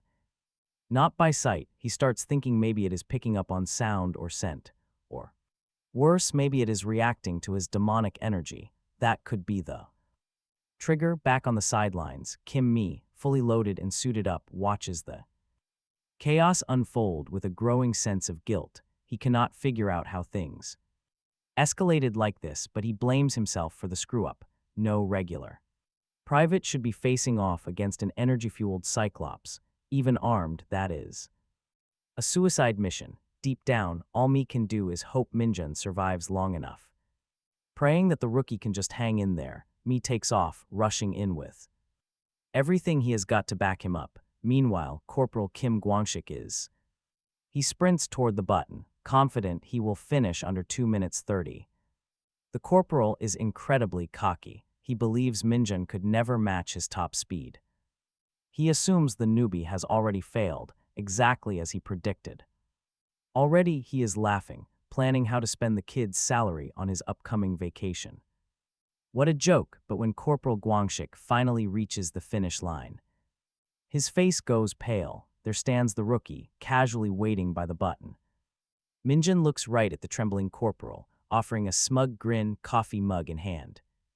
Slowly, he presses the button. This cheeky stunt instantly drains the color from Gwangshik's face. He starts sweating bullets, realizing he lost a bet to a newbie. Dongjun is completely speechless when he examines the training area. The massive Cyclops is dead. He cannot comprehend how Min-jun managed to pull off such an insane kill. Back at headquarters, the entire squad loses their minds over the results. Min-jun finished in under 2 minutes, soloing a fully fed monster by himself. It is hard to process. Some assume it has to be a fluke. Dongjun approaches the rookie with genuine concern, asking if he got injured during the fight. Min-jun just shrugs it off, calmly replying that he is perfectly fine. Hearing that, Dongjun breathes a sigh of relief before asking how on earth he did it. Min-jun merely flashes a cheeky grin, claiming it was all basic training. Nearby, Corporal Gwangshik watches the exchange, boiling with pure rage. To make things worse, another soldier loudly brings up their little wager. Since the rookie won, Gwangshik immediately smacks the guy on the back of the head. In a rage, he demands to know if they have some kind of death wish. He screams that the whole setup was rigged, so the bet is totally off. No way could a recruit beat his time. Gwangshik argues that during this specialized training, soldiers must defeat 2 targets to finish properly. That was his duty, while the newbie supposedly only took down a single monster. Therefore, the run is invalid. Gwangshik keeps ranting about the rules, claiming that if he only had to fight 1 target like Min-jun, his time would be faster. He starts screaming directly at Dongjun, aggressively demanding that the private agree with him. Demanding to know if this is not blatant bias, he pushes him hard to speak up. Dongjun remains silent, looking visibly annoyed, while Min-jun quietly observes the drama. To the Dark Mage, this pathetic corporal seems like the absolute lowest of the low. Granted, the dungeon run got highly chaotic, and Min-jun had actually used his bare hands. He never planned to brag about his victory or rub it in anyone's face. In fact, he was fully prepared to let the stupid bet slide entirely, but this display. Seeing Gwangshik throw a childish tantrum makes him feel nothing but disgust.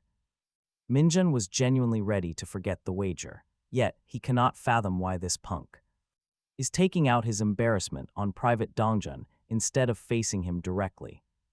Just as things get ugly, Sergeant Seung-ho steps in and immediately shuts down the argument. He tells the loudmouth corporal to have some shame, highlighting what actually happened. Seung-ho explains that the rookie took the absolute highest risk in that zone.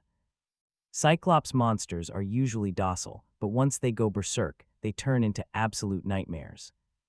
He points out that everyone witnessed Min-jun face a threat far worse than anything the corporal encountered. He calls him out for being a total sore loser.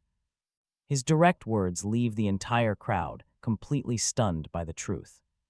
Nobody expected Sun-ho to step in. Caught off guard, Gwangshik snaps back, asking if Sun-ho is just trying to look cool for his juniors, but Sun-ho instantly shuts him down, calling Gwangshik the desperate one here. Angry, Gwangshik tries to brush it off. He tells Sun-ho to stop embarrassing him in front of the recruits, claiming it was all a joke, but Sergeant Sun-ho fires back, asking if everything that goes against Gwangshik is always just a joke. He adds with a smug grin that having a higher rank suddenly makes those stubborn superiors who used to boss you around act incredibly obedient. Talk about a brutal roast. Gwangshik looks totally ashamed, unable to come up with a comeback which deeply satisfies Min-jun. Meanwhile, Corporal Gwangshik stands there in shame. Sergeant Sun-ho asks if he has anything left to Say nervous, Guangxik mumbles that it is nothing. Sun-ho just nods, saying it is better that way. Later, during their walk, Min-jun and Dongjin talk about how Sergeant Sun-ho once received an incredibly rare double promotion, a special reward given to the one who scored the highest on the promotion exams. It was a real path, but the system was cancelled after another soldier who received that same fast track promotion caused a massive, terrible accident inside a dungeon. Sergeant Sun-ho was one of the very last people to get that jump. Min-jun asks if there is truly no way to get special promotions now, and Dongjin replies that exceptions still exist, like saving an innocent civilian during a sudden crisis or doing something legendary during a major monster hunt, but those cases are highly subjective. He says it is better to assume the rule does not exist, since almost no hunters ever advance that way. Min-jun takes this as a hint that the base commander probably has the final decision. He is clearly desperate for a promotion, but he does not want civilians to get hurt. Still, what really puzzles him is how incredibly quiet this base seems, especially since it should be swarming with beasts causing daily chaos, the kind that wiped out the entire army. Min-jun keeps thinking that 2 days is more than enough. He is already itching to rise, even as a private. Dongjin tells him he is doing great and will rise soon, asking if he is paying attention. Right then, Min-jun secretly hopes a dungeon gate will just appear. Sudden alarm blares loudly from the command center speaker system. It is an urgent alert that a swarm of flying middle bats is near the oil reserve, ordering every available hunter to deploy immediately and install the protective shield without any delay. The warning keeps repeating, instantly catching both Dongjin and Min-jun's attention. Min-jun's eyes light up with excitement as Dongjin tells him to run.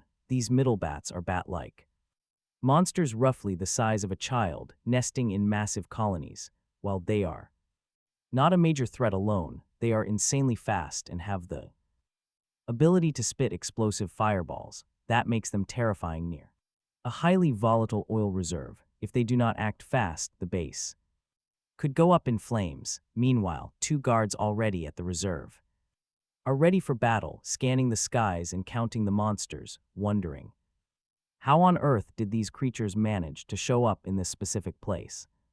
One hunter warns his partner not to shoot anywhere near the oil reserve, fearing that the wild bats might trigger an explosion, while the other argues they cannot just watch, though his partner insists they wait for backup.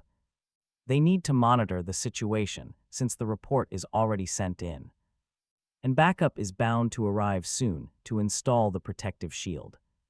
Still, both of them are visibly on edge, terrified of the risk. If those beasts spit fireballs before the shield is active, it's over. Just imagining that nightmare is enough to make their blood run cold. They keep debating, utterly confused about why these monsters chose this oil reserve. Just then, Min-jun appears and casually offers to draw the bats. Attention, leaving both hunters frozen in shock at this company rookie. They have absolutely no clue what he is planning without any gear. But Min-jun brushes them off, saying there is no time for equipment, when his precious targets for leveling up are standing right in front of him. He is fully ready to earn the title of the private who single-handedly stops a crisis threatening to destroy this military camp. Best of all, he gets to hog every single drop of experience. Right on cue, the confident rookie realizes the bats react to his demonic energy, making them all his target. Meanwhile, nearby hunters are scrambling to set up their protective gear and prevent any damage. But the moment they spot Min-jun out in the open, they freeze. Sergeant Seung-ho catches them spacing out and yells at them to move. He commands them to finish the shield, but they point at Min-jun. The rookie is already out there fighting, which only makes Seung-ho angrier. He snaps that Min-jun is doing the hard work while they gawk. The hunters quickly apologize and jump back into action, while Min-jun thinks it is taking too long to rip the bats apart manually. when Sergeant Seung-ho comes running over, yelling at him to get down and retreat, demanding to know why he is fighting without a bulletproof vest. But Min-jun refuses to back down, claiming these monsters belong to him. Unwilling to hand over the experience, then his eyes find the swatter. Seung-ho's hand and he instantly lights up with excitement. Suddenly, Seung-ho drops to his knees, clutching his aching stomach, so Min-jun asks if he is all right, and the sergeant barely manages a nod. Min-jun takes this chance to ask for the electric fly swatter, but Seung-ho refuses, telling him to fall back. Min-jun just grins, telling him not to worry. He promises to return in a flash after clearing the bats. When he grabs the swatter, his face instantly lights up with joy, and he dives straight back into the fight. Seung-ho watches in utter disbelief as Min-jun overpowers the monsters with ease, swinging the tool like a legendary weapon. Suddenly, one of the bats spits a massive fireball, making everyone freeze in terror. Without hesitation, Sergeant Seung-ho commands his men to open fire, taking full responsibility for whatever consequences follow. But Min-jun just stares the fire-breathing creature down and mockingly roasts it. If it plays with fire, it is about to get burned. Everyone is stunned by how high Min-jun just jumped, wondering how he pulled that off. Meanwhile, a few hunters announce that the protective shield is fully active. They quickly remind everyone to make sure all the cables are secure. They are still asking how long it will take to clean up the bat corpses. Sergeant Seung-ho salutes his superior, who responds with a brief nod. He says they did a great job, then asks if they found where the bats came from. They never showed up on the radar. The commander looks around in disbelief. He asks who managed to roast all these bats so thoroughly. Seung-ho answers that there were 30 in total, but he has his own questions. He wonders where on earth the commander was during all the chaos. The duty officer, Captain Junshik, explains the battalion commander should arrive soon. Even though the commander does not specialize in combat, this is still bad. An awakened executive should not be completely missing during an emergency. He should not just show up after everything is wrapped up. Seung-ho figures the guy was just lounging in the control center, watching radar. Junshik asks Sergeant Seung-ho if he is the one who roasted the bats. He wants to report this incredible victory straight to the battalion commander. Seung-ho quickly speaks up. It was not him. Junshik is surprised. He asks if anyone else in the battalion could do that, especially with a standard electric baton, but Seung-ho explains the truth. Every single one of those 30 bats was defeated by the same person. He tells Junshik to make sure that exact fact gets reported to the boss. Junshik is completely stunned and immediately asks for clarification. All other executives were off duty, so who could it possibly be? Right then, Min-jun strolls over and salutes Seung-ho, casually handing back the weapon. He hands back the borrowed electric baton and asks with a cheeky grin, "Is this thing expensive?" The next day, Seung-ho calls Min-jun into his office. The sergeant starts questioning him, asking if he is a re-enlisted hunter. Min-jun shakes his head, then Seung-ho asks if he is a regressor or something. Once again, Min-jun denies it. Seung-ho sighs and warns him to stop. No more reckless stunts. He warns that while he got lucky yesterday, a hunter can never predict what dangerous threat might show up next. Min-jun knows it was not luck, but decides to keep his mouth shut. Seung-ho explains that the Hunter Corps is a highly specialized, unique unit. Everything here is different, starting with the actual size of their divisions. They only have 4 battalions, which is tiny compared to normal units. These battalions have far fewer troops. Min-jun is listening quietly, thinking. Of course that is the case, since not all awakened choose to re-enlist. Still, he does not understand why Seung-ho is bringing all this up. Seung-ho asks if he knows how they manage this. Min-jun stares back cluelessly. The sergeant explains that every single person in the Hunter Corps is awakened. Even if they do not fight, many officers specialize in other crucial fields. They handle administration, monster theory, battle tactics, and advanced weapons research. But they are all still awakened. He explains how the Hunter Corps works. In the Corps, promotion is strictly about talent and real achievement. Meanwhile, getting called to the commander's office, Min-jun expected good news. First thing in the morning, he was wrong, dead wrong. Now he is just annoyed. What a total waste of time. He should have known better. Seong-ho looks over and asks if he was expecting a reward just for showing up. Stay focused. Today, the top hunter with the highest kill count in the 104th Division visits the battalion, a tough crew.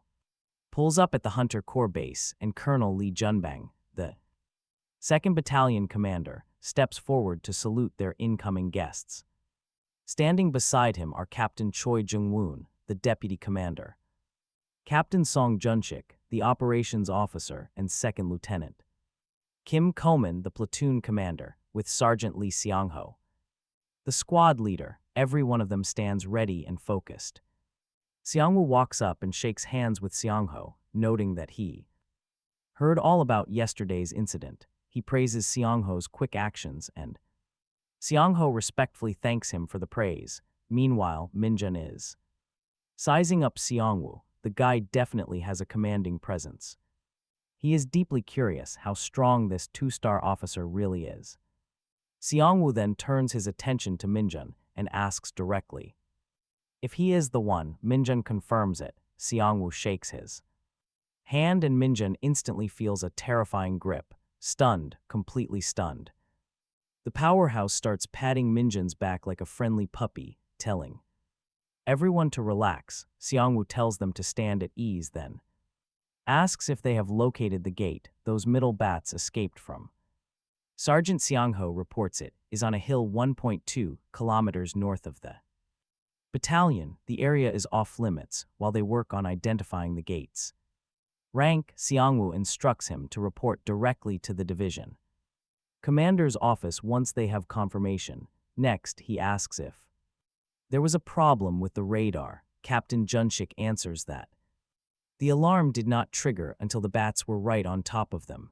He adds it does not look like a failure, but they are checking for blind spots. Seong-woo notes that if it is not a malfunction, the issue is likely too many monsters slipping past, and orders them to contact the ordnance office and install 2 extra radars. The officer gives a sharp salute as the tense silence lingers. Next, Seong-woo turns to Min-jun, praising his quick courage and decisive action, but warns him to be far more careful next time and never to forget his tactical equipment. Min-jun offers a polite apology, but silently he knows that if he actually had brought gear, the entire battalion would have been reduced to ashes. Seong-woo tells him not to apologize, claiming he is just joking, then asks if he really killed 30 middle bats all by himself. Min-jun nods to confirm it. Seong-woo smiles and says that without his rapid action, the base's fuel supply would have exploded. Everyone standing there remains incredibly tense, unsure of what is next. Next, Surdu announces that Min-jun has a special gift from the division commander and congratulates him on his advancement. He explains that normally there would be a lot of red tape to deal with, but when a soldier achieves something truly outstanding, they deserve a reward right away. Min-jun thanks him sincerely. Surdu then orders Sung-ho to immediately grant Min-jun a 3-day, 2-night vacation. Sung-ho agrees without hesitation. The kid lights up. He expected to advance eventually, but he never imagined it would happen this fast. And now, a vacation too. Honestly, who can blame him for smiling as they walk together? Kim compliments Min-jun for doing a great job, mentioning that he has not even had a proper conversation with him since his recent transfer. Yet, Min-jun has already made such a big impact. He adds that thanks to Min-jun's actions, even he ended up receiving a commendation. Min-jun thanks him, and Kim asks if this is his first time going home since enlisting and what he plans to do outside. Min-jun lights up with excitement and says he is obviously going to play Dungeon Power Fighter at the PC room. he figures that even if he goes home, he will just end up in a restricted area with no internet. He might as well spend the next 3 days and 2 nights gaming instead of wasting time on travel. He arrives at the PC room, where 2 nearby guys are deep in conversation. The big guy asks the cranky dude if he went back there again, and the cranky guy groans, telling him not to even bring it up. He complains that those soldiers are so incredibly stingy. It is not like he wanted to go inside the cave, he only wanted to pick some pine mushrooms in the area. He says he already got permission from the mountain's owner and even deposited the money, so he does not get why they are stopping him. The big guy replies that Chang went there before the area was completely restricted and came back, saying the whole mountain reeked of something toxic. He adds that he had a headache for days afterward, so if this guy plans on heading back, he is definitely asking for trouble. The dimwit in the green cap says he will just go there with a mask or something. Suddenly, Min-jun asks where that place is, which surprises both of them. They end up giving him a ride to Heian, and Min-jun thanks them for the lift. They tell him they cannot go any further or the soldiers will stop them, asking if he can really handle whatever is going on up on that mountain. Min-jun tells them not to worry. The restriction will be lifted by tomorrow, so they will be able to head back to the mountain soon. The guys tell him to be careful and not to mention their names if anyone asks. Min-jun assures them he won't. As he walks, he thinks about how he ended up coming to Heian instead of spending his vacation at a PC room. That is when he catches a familiar scent. It is demonic energy. Min-jun notices the security near the entrance to the mountain is pretty tight, but surprisingly loose closer to the dungeon itself. In that case, he figures it is better to avoid drawing attention to himself, especially since he is still just a private. The soldiers at the cave entrance suddenly get bad stomach aches from all the purple smoke Min-jun is leaking, which is enough to corrupt them. One soldier says he will try to hold it in, but quickly gives up, apologizing and admitting he simply cannot control it. He tells the other soldier that no one is going to show up here anyway, so they can handle their business and be back in a few minutes, thinking it will be fine. The other guard agrees. Min-jun spots a perfect opportunity and slips into the cave. The young man does not sense any monsters inside, but the demonic energy feels unusually thick. Still, he does not really care and simply rushes inside. His demonic energy stat starts rising by 1 point, leaving him shocked at how steadily it increases, and he keeps crawling deeper into this toxic place. Once it hits the threshold, his corruption skill automatically upgrades, and he even unlocks a new skill called Night Walker. Min-jun feels lucky, finally starting to resemble Lumi Nuna, his favorite character and the cult founder he once modeled himself after, with 60 strength, 60 agility, 60 stamina, and 15 demonic energy. Things are looking better. Now equipped with 2 skills, corruption and Night Walker, he is genuinely thrilled to gain free demonic energy and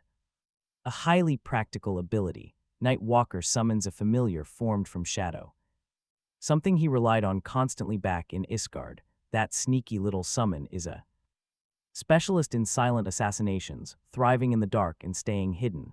Sure, it constantly drains his demonic energy, but it is more than worth the cost.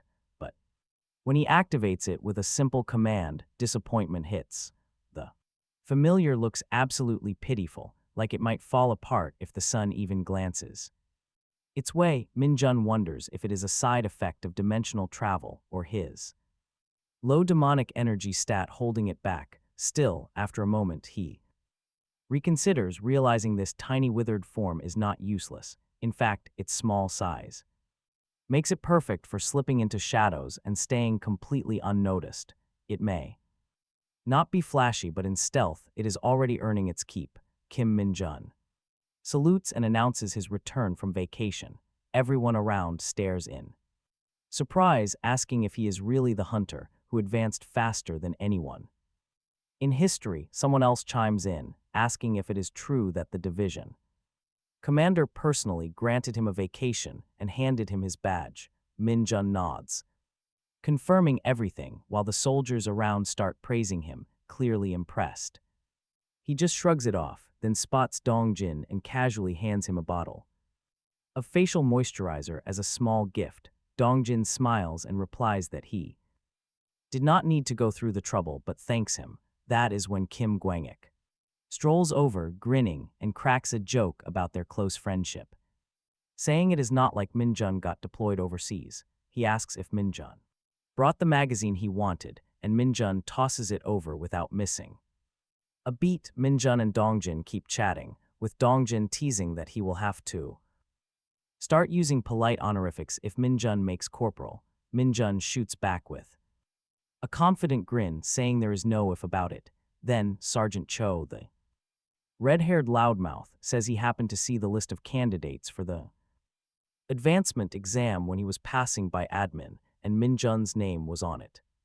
Sergeant Sawyer Kim, the guy in the blue jacket, is shocked, pointing out that the application deadline passed before Min-jun even transferred there. Cho raises an eyebrow, wondering if the division commander pulled strings to push it through because there is no other explanation for the timing. Sergeant Kim says there is no way since it has not even been a year since Min-jun enlisted, so technically he should not even qualify. The guys around start. Everyone starts whispering, completely shocked that the squad's newest rookie is already aiming for the promotion exams. They wonder if that's even allowed, but then someone speaks up to remind them that since Min-jun is already a private first class, he's not the youngest recruit anymore. Min-jun casually mentions that the training commander offered him a special opportunity that leaves everyone stunned. Sergeant Cho narrows his eyes and asks if he seriously came all the way to the front lines just to start taking promotion exams a whole year early, calling him an absolute madman. The red-haired guy is dead serious too. Sergeant Kim points out that since Min-jun is already a private first class, his sights are definitely set on becoming a corporal. He shakes his head. If this kid actually passes, then he is 100% crazy. The room erupts in laughter as Sergeant Kim mentions that the candidates taking Saturday's advancement exams have orientation and specialty weapons training starting tomorrow, so Min-jun had better prepare himself to suffer a bit. Sergeant Cho chuckles as he leaves, telling the rookies to have fun. He and Sergeant Kim head out, still joking and laughing together. Sergeant Cho asks Sergeant Kim if he is skipping the promotion exam himself, but Kim just shrugs, saying there is no point in him staying in the military any longer.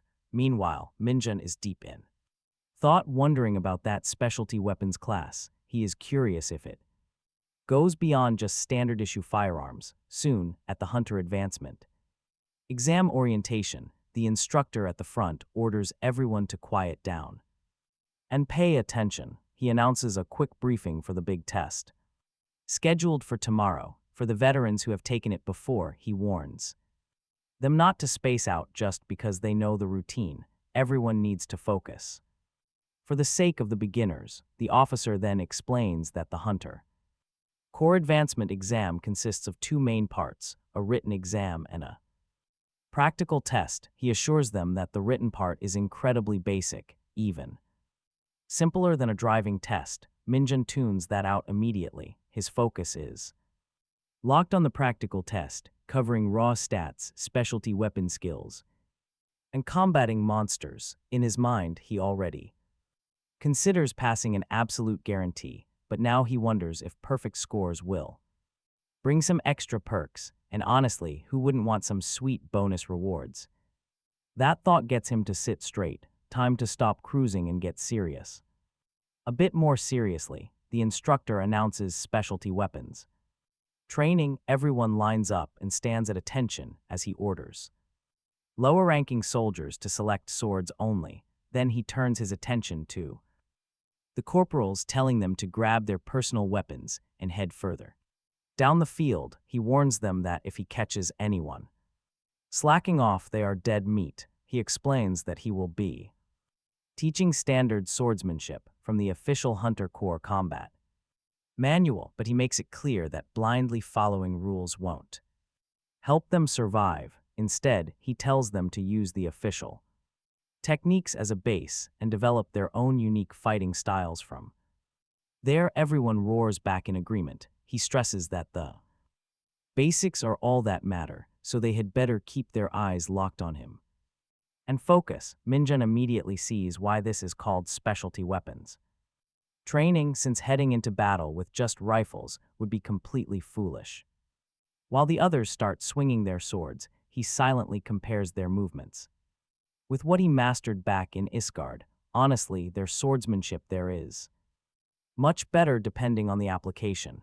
Min-jun begins to practice, and suddenly, everyone's jaws hit the floor. His forms are sharp, clean, and absolutely flawless.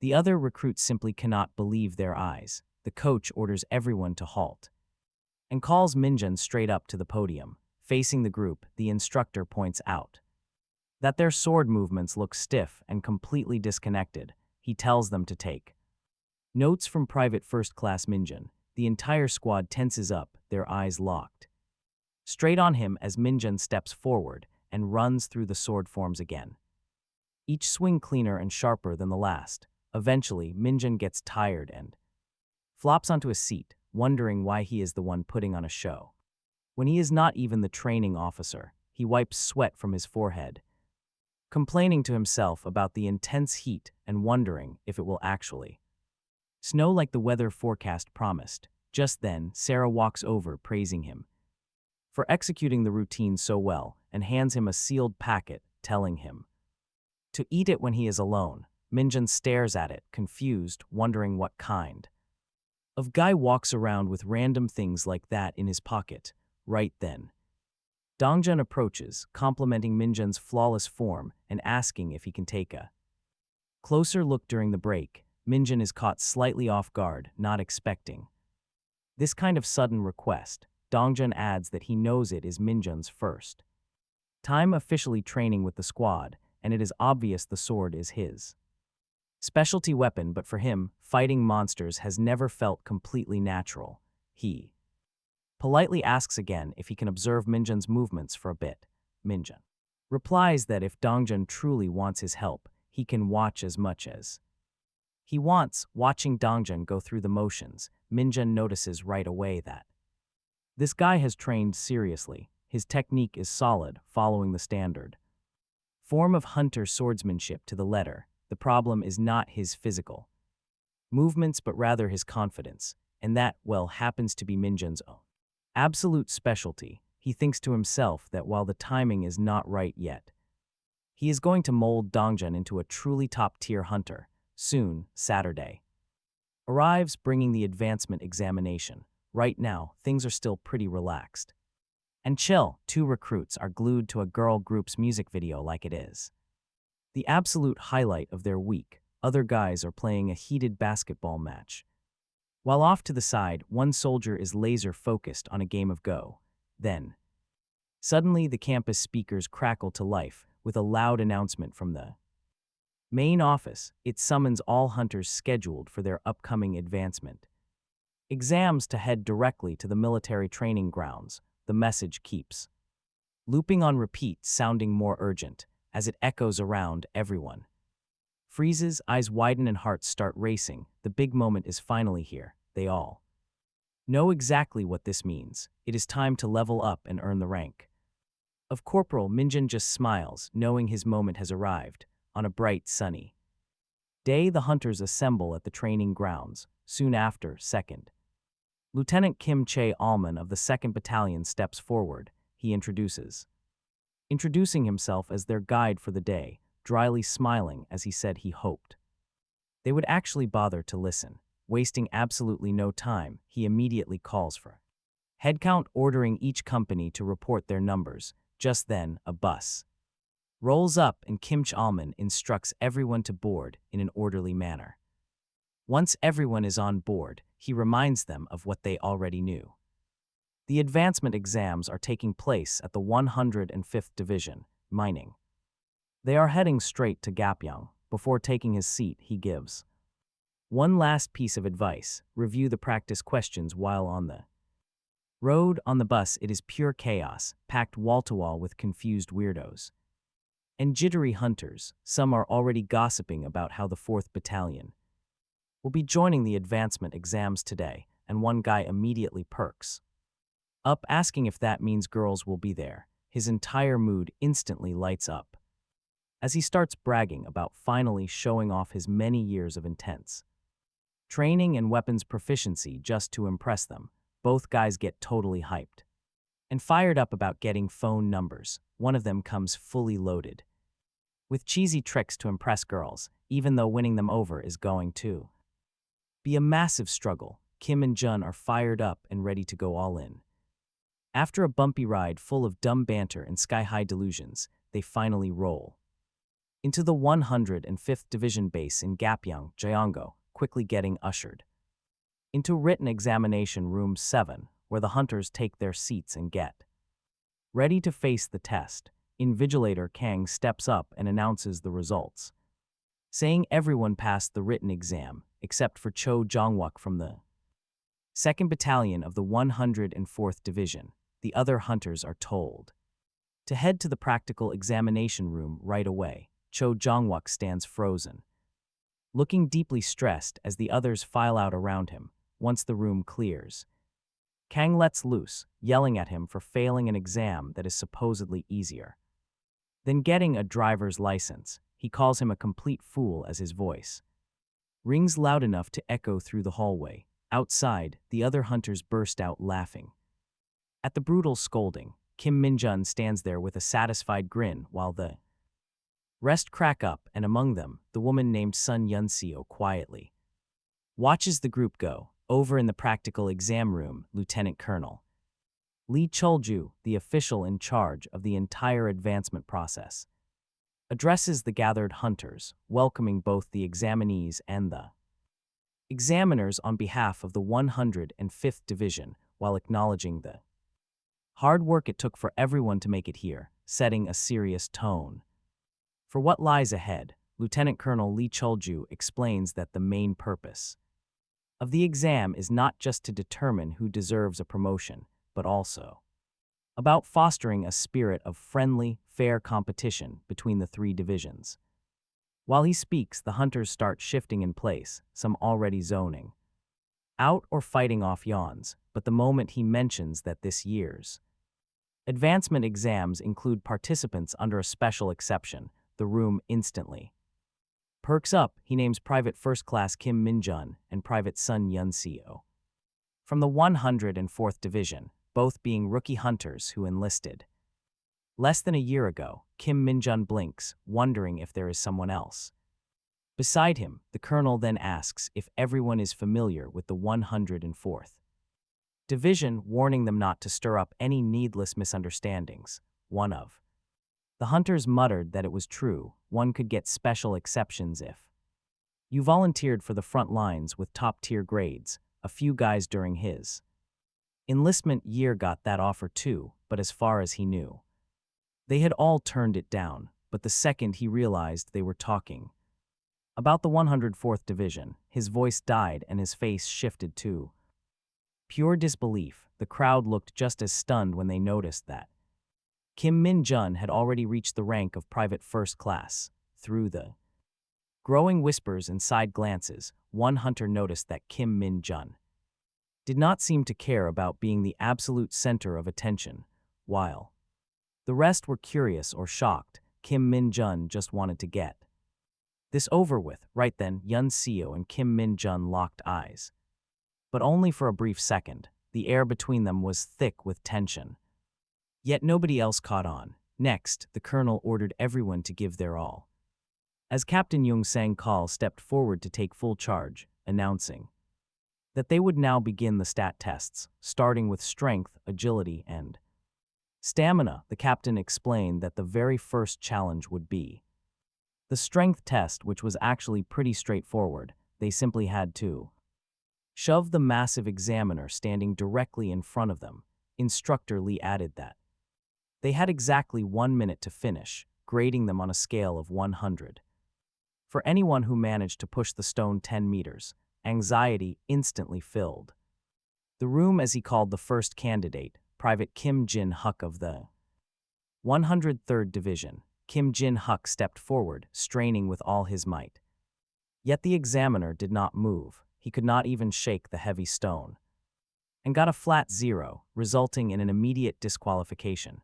Instructor Lee warned them all that scoring below 40 meant being dropped from the advancement exam entirely. A cold wave of panic swept right through the remaining candidates, as they finally realized just how brutal this trial was going to be. Jang Wonho was up next, but he scored only 10 points and was disqualified too. Lu tried next and scored 20, also failing. Zhang Yuna followed with a 0, while Zhang Duan only got 15. Both failed, then stepped up. Yun Seo from the 104th Division. She calmly stepped up, pushing with steady force to score 50 and pass. The entire crowd was shocked, not only by her success but her stunning looks. Can you blame them? They realized she was the division commander's daughter. Everything clicked for them. That sheer strength was clearly in her blood. Several hunters even whispered that getting too close to her would be dangerous for their pride and ribs. Kim Min-jun observed her silently, realizing they were both here on special exceptions. Then his own name was called, Kim Min-jun of the 104th Division. Stepping up, he warned himself not to repeat his previous blunder with the red stone. He had a clear strategy this time, if he managed to push the examiner past the 10-meter mark. Some bonus points might follow. He took his stance, laser-focused. Prepare yourself, because he exploded forward with sheer, terrifying force. The massive examiner flew backward instantly, sliding past the 10-meter line without a single hope of resisting. Came in as a perfect 100. Even the examiner looks completely stunned, like he just got hit by a truck wrapped in a military uniform. The room goes dead silent. Everyone is totally floored. Even Sun Yun-seo, who rarely shows emotion, is visibly surprised. Private Yu Jong-hua gets disqualified with just 20 points, and she bursts into tears. The tension in the air is incredibly thick. Everyone is feeling the pressure, wondering why this test is so brutal. Sir Zhang steps up and tells everyone to quiet down. He announces that the strength stat test is now over and they will begin the agility stat test immediately. No breaks allowed. He instructs those who have been disqualified to exit in an orderly way through the back under supervision. Meanwhile, two guards come in dragging a netboard. A few others roll in a machine gun, and the recruits start freaking out, thinking they are about to be shot at. Sir Zhang reassures them they are not actual bullets, but just rubber ones. Still, he warns them that if they get hit, it is going to hurt. Get ready to dodge as if their lives depend on it. Kim Jun finds this whole thing kind of exciting. Sir Zhang explains that the perfect score for this agility test is awarded to those who last a full minute. Now Sun Yun-seo stands prepared to start the machine. They have to stay within the zone or else it is over. Everyone is on edge. Then Sir Zhang adds that since this is an agility test, they will also pass anyone who tanks all the hits but still manages to stay inside for a full minute. As for the disqualification rules, Sir Zhang explains that anyone who steps outside the area in under 30 seconds or gets severely injured will be immediately disqualified from this advancement exam. With that, he announces the start of the agility test. Right then, Dongjun walks up and calls out to Min-jun. The lad looks utterly surprised, and Dongjun smirks, asking if Min-jun really thought he would get disqualified during the strength stat test. Min-jun awkwardly laughs and says there is no way. Dongjun explains that all the private first classes, except for Min-jun, have taken the advancement exam at least once before, so they are unlikely to get knocked out during these stat tests. However, he adds that the qualifications remain the same. It is just that the overall score standard has gone up compared to when they were still privates. That is why Dongjun has been failing his exams. Then he gives Min-jun a tip that the rubber bullets fly just as fast as real ones, so relying on sight alone to dodge is a terrible idea.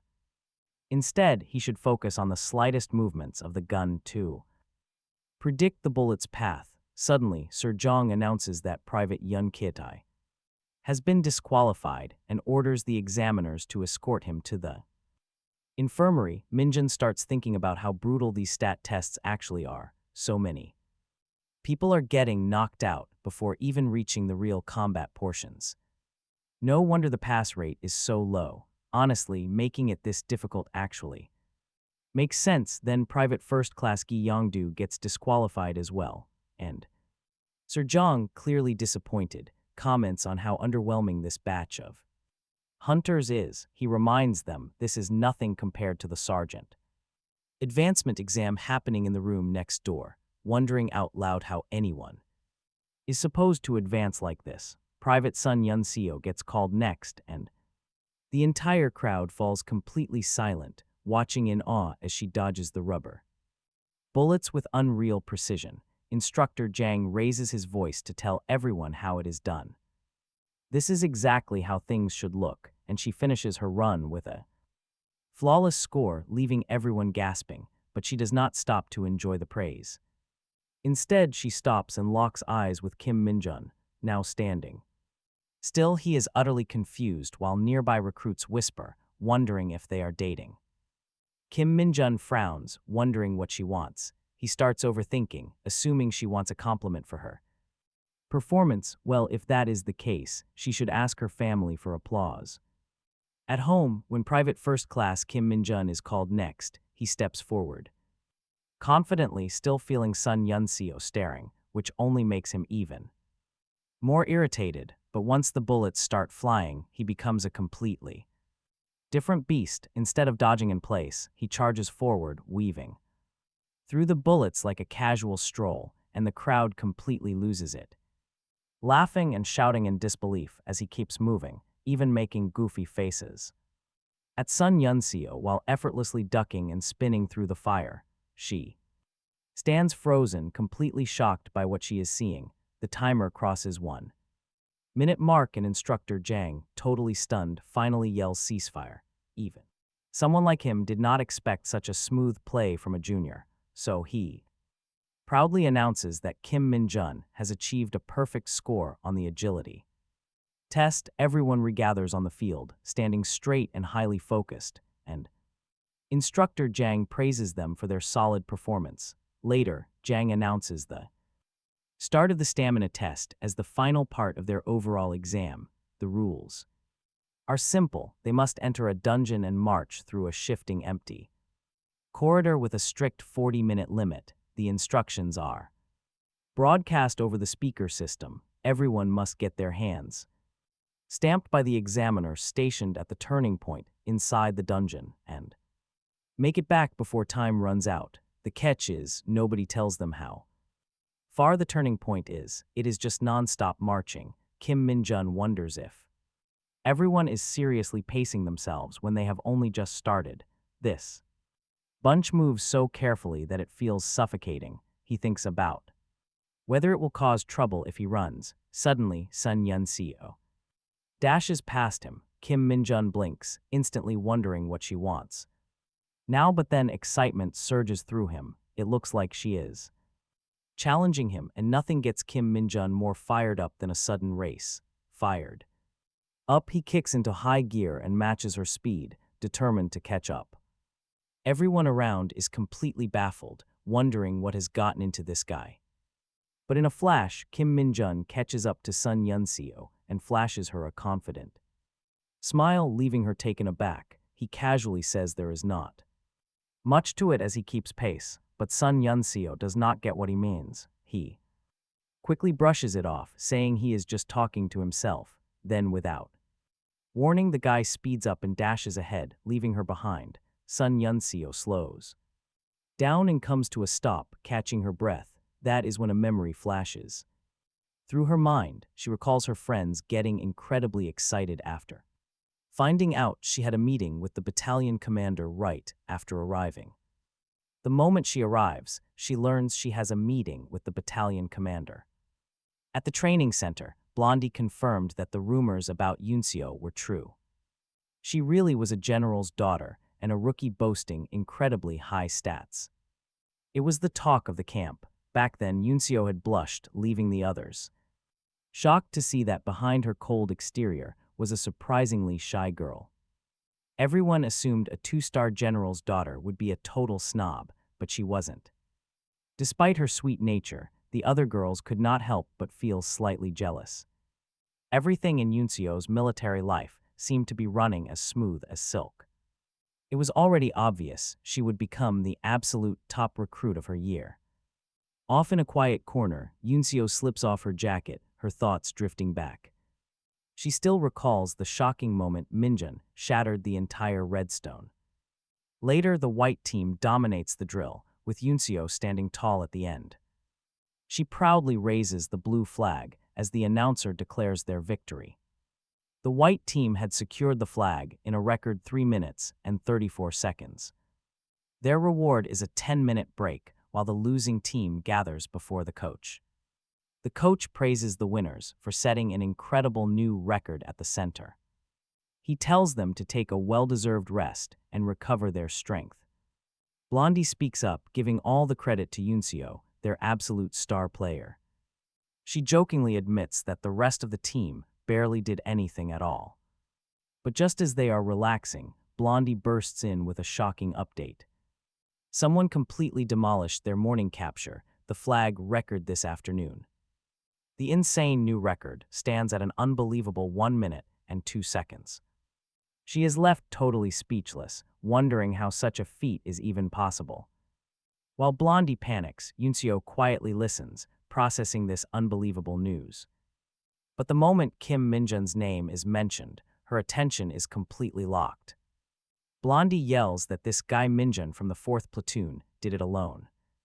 Yunseo freezes, recognizing the name instantly as her heart skips a beat.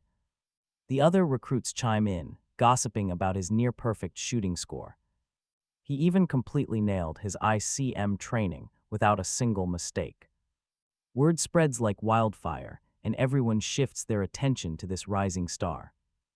Yunseo stays completely silent, but hearing his name again deeply bothers her. Blondie keeps the gossip going, hyping up his insane physical abilities.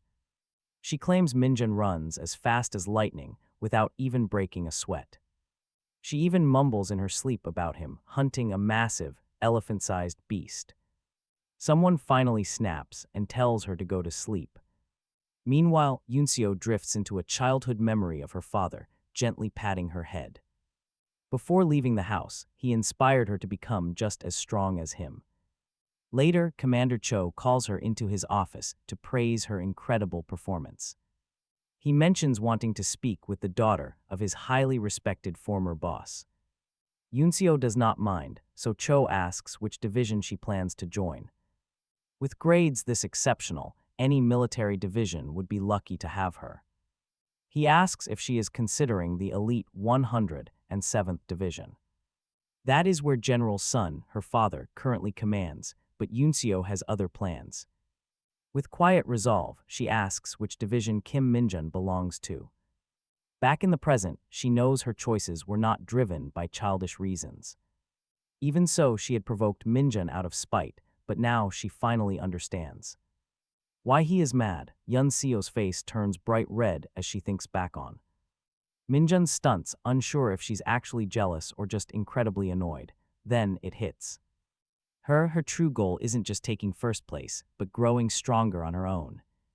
Without relying on her powerful father, she figures she should probably apologize to him later when someone with that level of skill is right in front of her. She needs to learn from them instead of acting like a child. With that, Yunseo kicks it into overdrive, marching forward until she finally reaches the turning point, only to spot that absolute weirdo casually chatting with another recruit. Right then, Min-jun smugly flashes his stamped hand right in front of her face, teasingly bragging that he almost fell asleep waiting for her. That instantly pushes all her buttons. She snaps at the commander to stamp her hand, leaving the old man with absolutely no clue why she is so angry. Safe to say that apology is completely off the Table now, Yun Seo's inner beast has officially awoken, and she is fully hyped. Up sprinting ahead to catch him, while the other regular recruits are barely dragging themselves in. Soon, the commander announces that Private First Class Kim Min-jun secured first place with an insane record of 29 minutes. For second place, he calls Yun Seo with her time of 32 minutes. Jong bursts out laughing, pointing out how Min-jun pulled off perfect stats again, which is just completely absurd. After that, Jong orders the passing hunters to grab food and assemble back at the training grounds by 1 p.m. sharp. Soon, Yun Seo heads over to grab her jacket, only to catch Min-jun pulling a goofy face at her like a total dork, leaving her seriously weirded out by this weirdo. Meanwhile, Sparky jogs ahead to catch up with Dong-jin. Yun Seo actually smiles to herself, realizing she totally fell for his provocation and lost this round. With nothing left to say, she slips back into her uniform and walks off. At the 105th Division base inside the 2nd Practical Testing Center, a pack of goblins carrying bat-like weapons are creepily screeching at Dong-jin, but he does not care. The guy is clearly working up a sweat, but he is still tearing through those monsters. Just as one of those goblins lunges forward, Dong-jin draws his sword, but there is another monster sneaking up from behind. He dodges the first swing with ease, then spins around to kick the beast behind him, sending it flying. That second goblin refuses to back down and lunges again, but Dong-jin ducks like an absolute pro and slashes its chest mid-air. Even so, the creature is still standing and completely furious. Now both of them gang up on him, giving the poor guy zero breathing room. Up on the observation platform, Min-jun quietly watches the action unfold. He notes that this second part of the exam, testing specialty weapons proficiency, is far simpler than he expected. All they really have to do is show the examiners their mastery of the basic combat techniques taught to them by the Hunter Corps. They just have to follow the official manual, and that is enough to pass. Min-jun figures this will be a breeze. As expected, most applicants chose swordsmanship for their test. Among them, Dong-jin scored the highest. Even so, Min-jun notices how incredibly hard the guy is struggling right now, caught in a rough spot with those two bloodthirsty goblins. In the final part of this practical exam, which tests their ability to handle monsters, privates must defeat 4 massive hounds, while private first-class soldiers have to take down 3 goblins using their chosen specialty weapon. This test definitely mimics real combat, as Dong-jin manages to defeat the blue goblin with a direct chest stab, ending his round. Right then, the commander announces that Dong-jin took 7 minutes and 52 seconds to finish his monster handling test. The guy is completely drenched in sweat, barely catching his breath, but he walks out with whatever strength he has left. Meanwhile, Min-jun notices that Dong-jin had several openings to finish off those goblins, but hesitated every single time, making him wonder if he really lacks trust in his own skills. Later, Dong-jin walks over and stands next to Min-jun, head hung low and looking disappointed, when the commander calls Min-jun up for his turn. He does not want Dong-jin to feel discouraged. Plus, he cannot help but wear a smug grin, knowing he is becoming a corporal. Today, from here on, he plans to tear Dong-jin's bad habits to shreds and rebuild his buddy from scratch. Everyone is completely shocked when Min-jun walks in wielding a bat. The commander cannot understand why the guy who has been acing everything chose such a dull weapon, expecting this round to be tough. Min-jun figures he just needs to hit them hard, and honestly, that is classic Min-jun. Nothing too complicated. Right then, 3 goblins storm right onto the field, snarling and ready to tear him apart. Just as the monsters charge, Min-jun grips his bat tight and in one clean swing smacks all 3 together. The blow is so clean and brutal that they crumble into pieces on the ground, defeated. Barely 4 seconds, every single spectator stands completely frozen in absolute shock, brains short-circuiting at the absolute madness of what just went down. No one can believe a mere private first class actually pulled this off, especially someone who already scored perfectly in the practical exam. Min-jun casually turns to look at Yun-seo, locking eyes with her before flashing that smug smirk of his to mess with her. Yun-seo glares back, convinced this guy is an absolute lunatic. Afterwards, the commander praises the entire group for their hard work, highlighting Kim Min-jun, who is now officially Corporal Kim Min-jun. Commander Jong laughs, admitting this guy moves up the ranks so fast they constantly forget how to address him. Jong mentions he felt slightly worried since Min-jun was the only soldier from their battalion advancing this time. Still, their battalion commander is absolutely thrilled with the report. With that, he gives Min-jun a proud thumbs up, knowing full well that the battalion commander had never seen a private first-class score so perfectly. Meanwhile, the entire squad erupts in loud cheers for Min-jun, the guy who basically saved their lives, because without him, their squad would have been wiped out before they even made it back safely. They joke around, warning him there is no way he is allowed to become a bully once he makes sergeant, but deep down, Min-jun wants to see how well they actually perform before deciding what kind of treatment they will get from him. He then pats Dongjin's shoulder, while already cooking up plans to level up his buddy no matter what. The moment they return, Min-jun is planning to start training with their specialty weapons right away. Suddenly, he senses someone standing behind him and turns around to look. He knows she did quite well fighting those monsters. She looks at herself, confident she has exactly what it takes to pass. But while the bus is loading up, Yun-seo lingers outside, which puzzles Min-jun. Inside her head, she considers this her perfect chance to apologize. It feels like a clean slate to make things right. But get this, Min-jun presses his face to the window, mouthing a threat. He tells her that if she provokes him again, she is dead meat. The bus rolls away, leaving Yun-seo completely frozen in a storm of confusion, leaving her completely stunned by his sheer audacity. The other hunters tease Min-jun, asking if something is going on between them. They notice Yun-seo has been staring at him all day, even during testing. They laughingly pull Min-jun's leg about having such a stunning admirer. Everyone is dying to hear the gossip, but Min-jun could not care less. He calmly explains that she simply provoked him first. That is why he crushed her, making the entire group burst out laughing. They find it hilarious that her intense stare was actually just a challenge. They are dying to hear the tea on the hottest recruit in the group. In the middle of this, Han-yun asks if he really crushed his dream girl. Min-jun finds them incredibly annoying and sets the record straight. He insists Yun-seo is not his type, making Han-yun demand answers. When pressed, Min-jun reveals his true ideal type is Lumi. The guys rack their brains but cannot recall seeing her anywhere.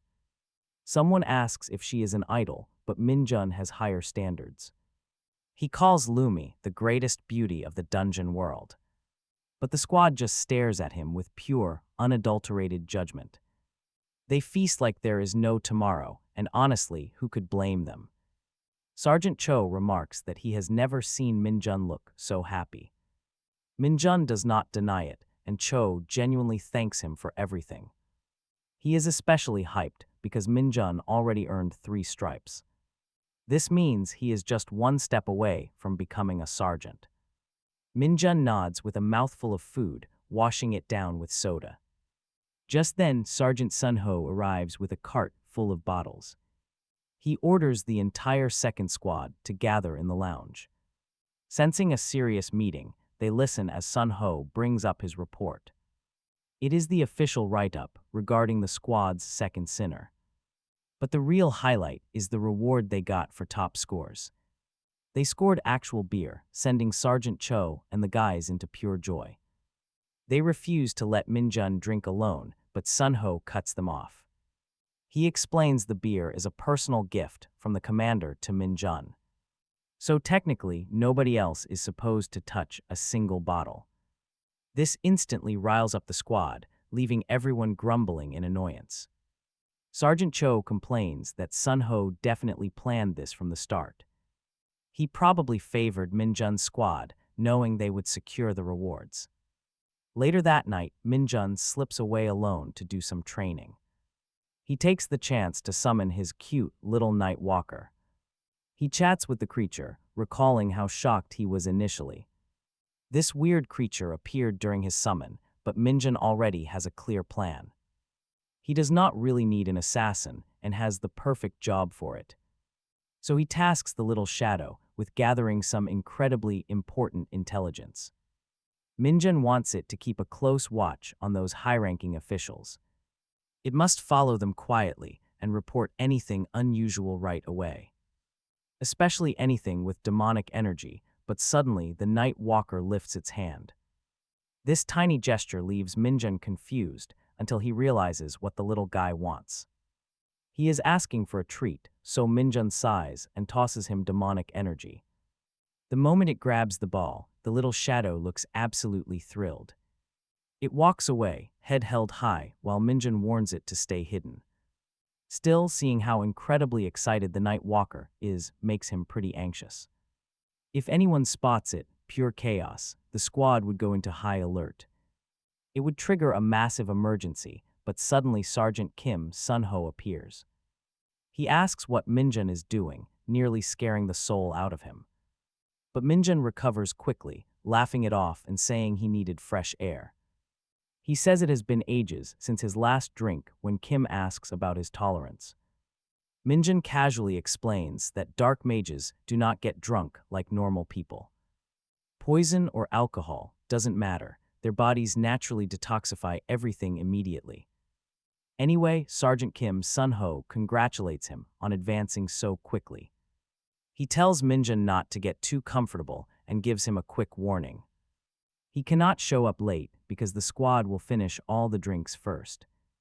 They will empty every bottle. Finally alone, Min-jun catches his breath now. Total relief, Kim Sun-ho did not see a thing. He knows he must be more careful around here, but honestly, who can blame him? The more he gets to know Kim Sun-ho, the more he seems like a textbook soldier. Not that he minds that strict personality, but the next day brings big news. The commander notes how Min-jun was basically born ready for this. He jokes about wiping out the squad if everyone failed, but one recruit saved them.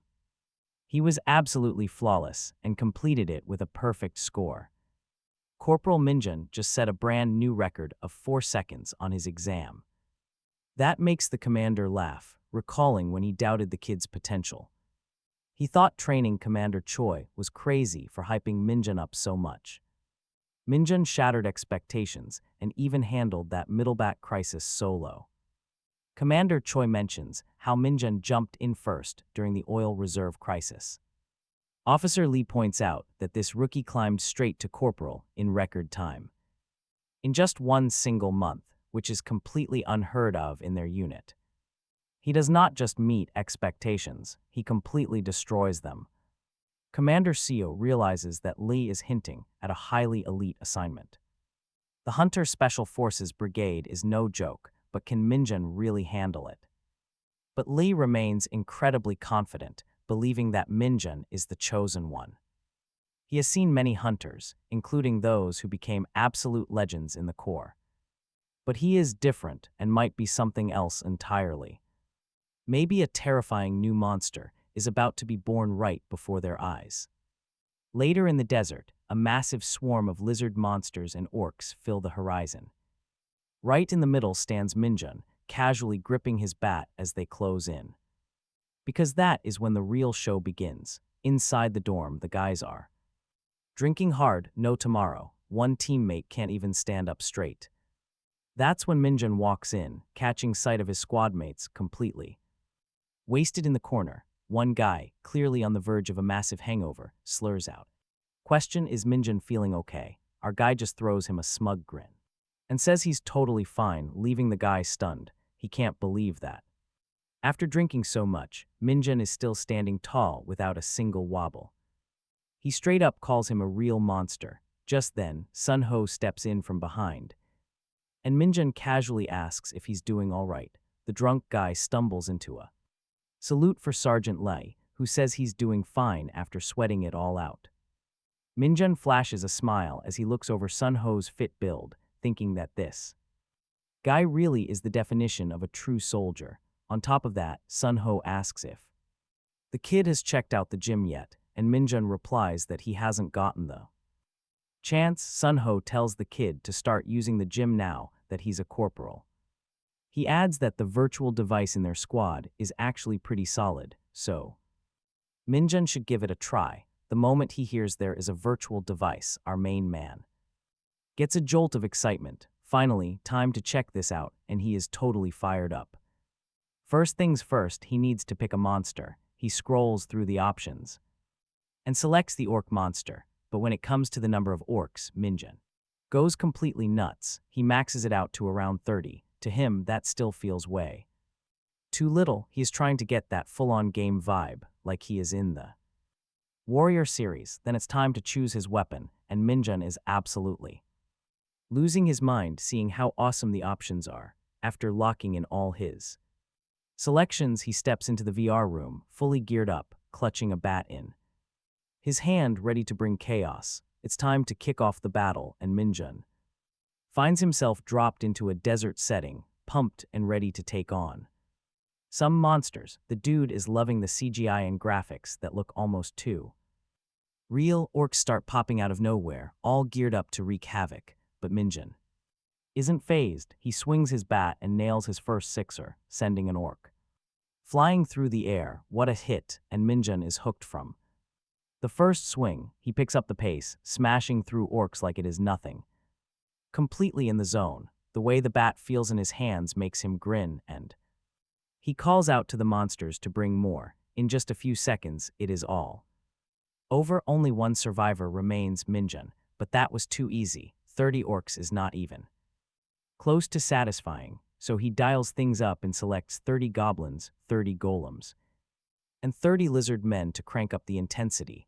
Now, there are 90 monsters of 3 different kinds ready to tear him apart, but Min-jun is just getting started. With his bat in hand and a wild grin on his face, he asks if they've all gathered in one spot. Once they lunge at him, he casually counts down from 3 and charges in like a beast, ready to smack every last one of them into the ground. Pure brute force. This absolute maniac is smacking monsters left and right, no pause, just beating them to a pulp. Then the battle wraps up after he eliminates all the monsters and the simulation ends, taking off his gear. Min-jun is beyond impressed with the VR room system, calling it the next best thing after Dungeon Power Fighter. Just then, a new window pops up, revealing he just unlocked a skill called Basic Blunt Weapon Handling, leaving him totally stunned. But checking the screen, he sees it boosts his overall proficiency with blunt weapons. Min-jun is absolutely pumped, especially since he never expected to get weapon skills so easily. This means he does not even need to grind in dungeons to develop new skills.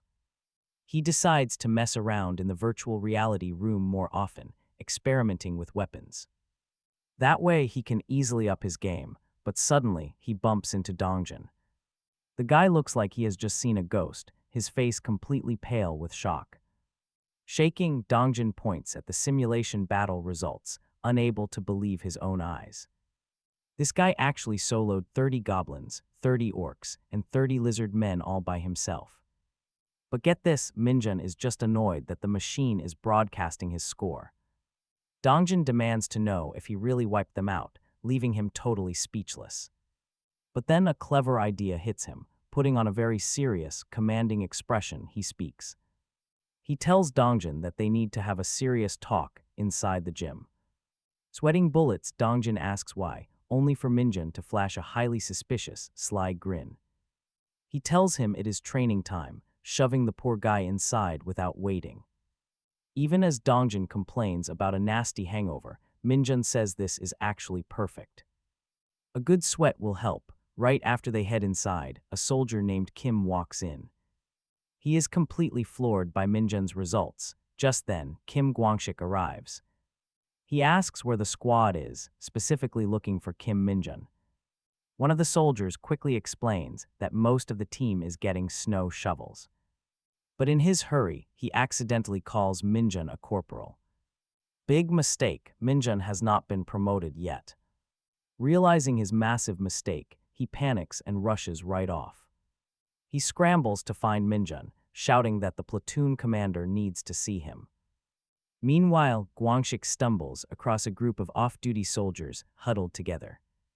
They are relaxing and having fun. Confused, he asks what they are up to. They casually welcome him, explaining they are betting a full month of their salary. The bet is about how soon Min-jun will be promoted to sergeant. Predictions fly around 6 months, 8 months, or over a year. Guangxik is stunned by how seriously they take this, questioning their constant gambling. Another soldier laughs at Junghan's 6-month prediction, calling it completely crazy. No way, everyone joins in, teasing him and laughing. But Junghan gets fired up, yelling that Min-jun is not just some average soldier. He insists their comrade is on an entirely different level of skill. Junghan snaps back, saying he has zero regrets, and warns them not to back out. The group bursts out laughing and locks in the bet, throwing in their guesses. They are all full of confidence. Then, Guangxik steps in with a bold bet. A total shocker, he bets on just 1 month. Meanwhile, Min-jun is back in the gym, feeling down after training hard for days. He has not seen any stats improvement, wondering if this effort is a waste. But then he remembers that even that highly irritating incident gave him a skill. That crazy event ended up rewarding him with an incredible passive ability. One of those passive boosts increases his raw strength by 150%.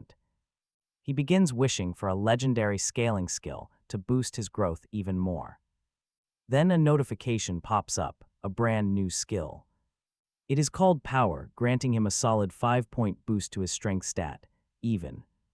Though it is basic, he is incredibly fired up to level it up later, as Min-jun catches his breath. Another soldier approaches and says the platoon commander wants to see him. Min-jun offers his thanks and heads out.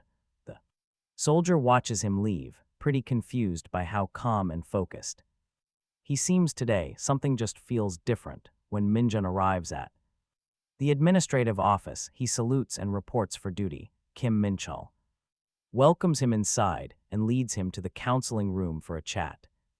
Wondering how life as a corporal has been treating him this past week, Min-jun says things are going perfectly. Kim Min-chul congratulates him on his new promotion and thanks him again for settling the Middlebats incident. Min-jun shrugs it off as no big deal. Then Kim Min-chul gets to the real reason for this meeting. He slides over an official certificate. Special award direct from the battalion commander. It is for resolving the recent crisis and scoring a perfect grade on his exam. Kim Min-chul jokes that Min-jun should not feel let down by such a casual presentation, since the Hunter Corps usually prefers to skip too many formal ceremonies. The piece of paper is an award of excellence signed by Colonel Lee Jambium, officially recognizing Min-jun's outstanding achievements. Better yet, Kim Min-chul adds that this award actually counts toward his overall experience. Min-jun glances to the side, thinking this might secure him another fast-track promotion. Officer Min-chul hesitantly nods, but warns him that this award is incredibly rare, and almost no young hunters get it this early, let alone twice. Min-jun lights up with pure excitement, wondering if earning 10 of these rare awards means he gets another automatic promotion. He says it like he is filling a stamp card, joking about coupons, and honestly, who cracks jokes during a military review? Buy one, get one free deal. Kim Min-chul just stares at him, wondering if the kid was even listening. A few days later, the soldiers are lined up, standing at attention with their weapons ready. They have been assigned to clear a dungeon, marking their next major operation. Platoon commander Kim Min-chul reminds them that sticking to their training guarantees everyone makes it back safely without any injuries. Today they are tackling the monster rat nest, better known as the sewers. Min-jun stands alongside his squad mates Jong Hyan and Lai Jong-jin. Along with Jin Kalho, all of their top commanding officers are present too, including First Lieutenant Kim Chimin, Sergeant Lee Sun-ho, and Sergeant First Class Kim Mi. This monster rat dungeon is not considered extremely dangerous, but things stay tense because more than 200 monster rats normally swarm the place. Plus, the tight, narrow tunnels make it tough to use firearms effectively, so even though it is a lower-ranked dungeon, it still requires complete focus and absolute teamwork to survive. What makes this area? And things get even sketchier when you realize there is only one exit. The plan involves trapping the rats by funneling them through that soul route. Kim Minchul orders everyone into their positions to prep the bait. They set it up near the secondary entry to lure the rats out. The sewer stinks horribly, forcing every soldier to wear the special gas masks issued by their unit. Core 1 soldier Zhang Shanghai starts complaining about the awful smell and the rats, muttering how these monsters feed on garbage like rotten bananas, which only makes the stench worse, even though breathing and moving around is pretty tough. Properly, the squad pushes onward, spreading out as much bait as possible to get the plan started. Suddenly, they spot a massive swarm of monster rats charging straight through the front entrance, forcing everyone to scramble into defensive positions for battle. The commander shouts for everyone to lock shields and line up right at the entrance while instructing the lower-ranked privates to move to the back with the vice commander for safety. Yet, some guys start joking around, placing bets on who can bag the most giant rats, the loser buying everyone snacks at the PX. They even ask their squad leader if he wants in on the action. Despite the teasing, they stay incredibly focused, as the commander warns them not to lose their focus and to hold their ground no matter what. The plan is simple: fight the rats head-on and never break the line. Up ahead, Corporal Kim Moongi of 2nd Platoon, 3rd Squad, fights like a beast, while right beside him, Corporal Zhang Haiyan from 2nd Platoon, 2nd Squad, holds the line. Their squad leader, Sergeant Lee Seung-ho, guides them right through the chaos. At the same time, Sergeant Kim Jong-tae of the 4th Squad and Sergeant Cho Tae-wook from the 3rd Squad dive straight in, cutting down the vermin with powerful strikes. Corporal Kim Gwang-shik of the 3rd Squad is also holding his own, slashing intensely to make sure nothing slips past. As the battle rages, the officers take note. Sergeant First Class Kim Mi, the vice commander of 2nd Platoon, alongside First Lieutenant Kim Koman, the commander, both observe that the troops are holding strong, especially a few standouts who are decimating the rats quickly before they can even try to break through the front line. It is a brilliant display of skill, proving their relentless training is finally paying off. Even Private First Class Lee Dong-jin from 2nd Platoon, 2nd Squad is finally showing off his new combat skills, no longer falling behind. Suddenly, a desperate cry rings out and another soldier answers immediately, jumping right into action without a second thought. But get this, more monster rats suddenly ambush them from the rear. Panicked voices shout a warning that the rear is under attack. The commander orders the 1st and 4th Squads to lock down that rear entrance and tells the rookies to slowly back away, using their shields for cover. He warns them not to overextend or break formation because victory is close. Just a little more to go, but something feels off. Through his gas mask, Gwang-shik senses that something is terribly wrong. He realizes too late that something dangerous is coming, not from the front but from deep underground. An irregular monster starts to emerge, and Gwang-shik sees that it is colossal, having fed on the other rats. Its massive size is absolutely terrifying. Frozen in fear, Gwang-shik cannot move. Lee Dong-jin tries to scream, but finds himself completely frozen. He finally screams at Gwang-shik to get out of the way, begging him to run, to move, to do anything, but it is already too late. Then Kim Min-jun looks closely and notices something incredibly strange in the beast's eyes. They look completely blank, empty, and there is absolutely no fear in them. That is when Min-jun realizes The truth is clear, it is absolutely overflowing with demonic energy. Meanwhile, Dongjin gets praised for moving fast to save Guangxik. Right after that, soldiers from behind yell at Min-jun that it is way too dangerous, telling him to retreat. They also order all corporals to follow him while telling the squad to stay ready. Min-jun just smirks because while all of that chaos is happening around them, he is secretly absorbing the demonic purple energy straight through the monsters. Eyes, it is a dangerous and mysterious power, making him worry someone might notice. Since channeling or gaining demonic energy could easily raise suspicions or even be considered dangerous in their world, that is why he sarcastically thanks Dongjin.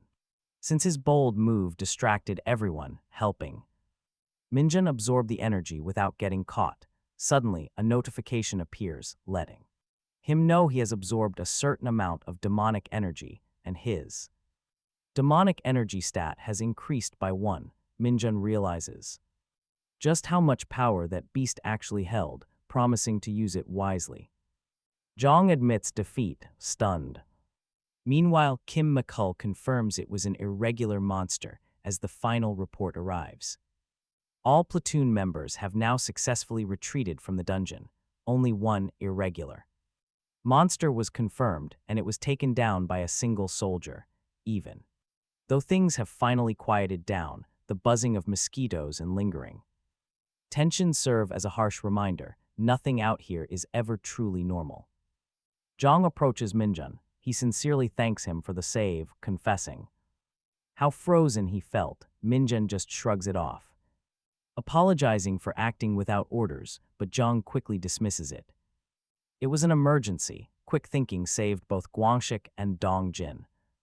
Probably saved both Guangxik and Dongjin from absolute disaster. Soon after, Kim McCull checks on him. Are you hurt? Min-jun confidently replies that he is fine, standing proud as Min-jun exhales. Kim McCull quietly warns him they will need a private talk once they return to camp. Jong watches, noting the commander does not look happy.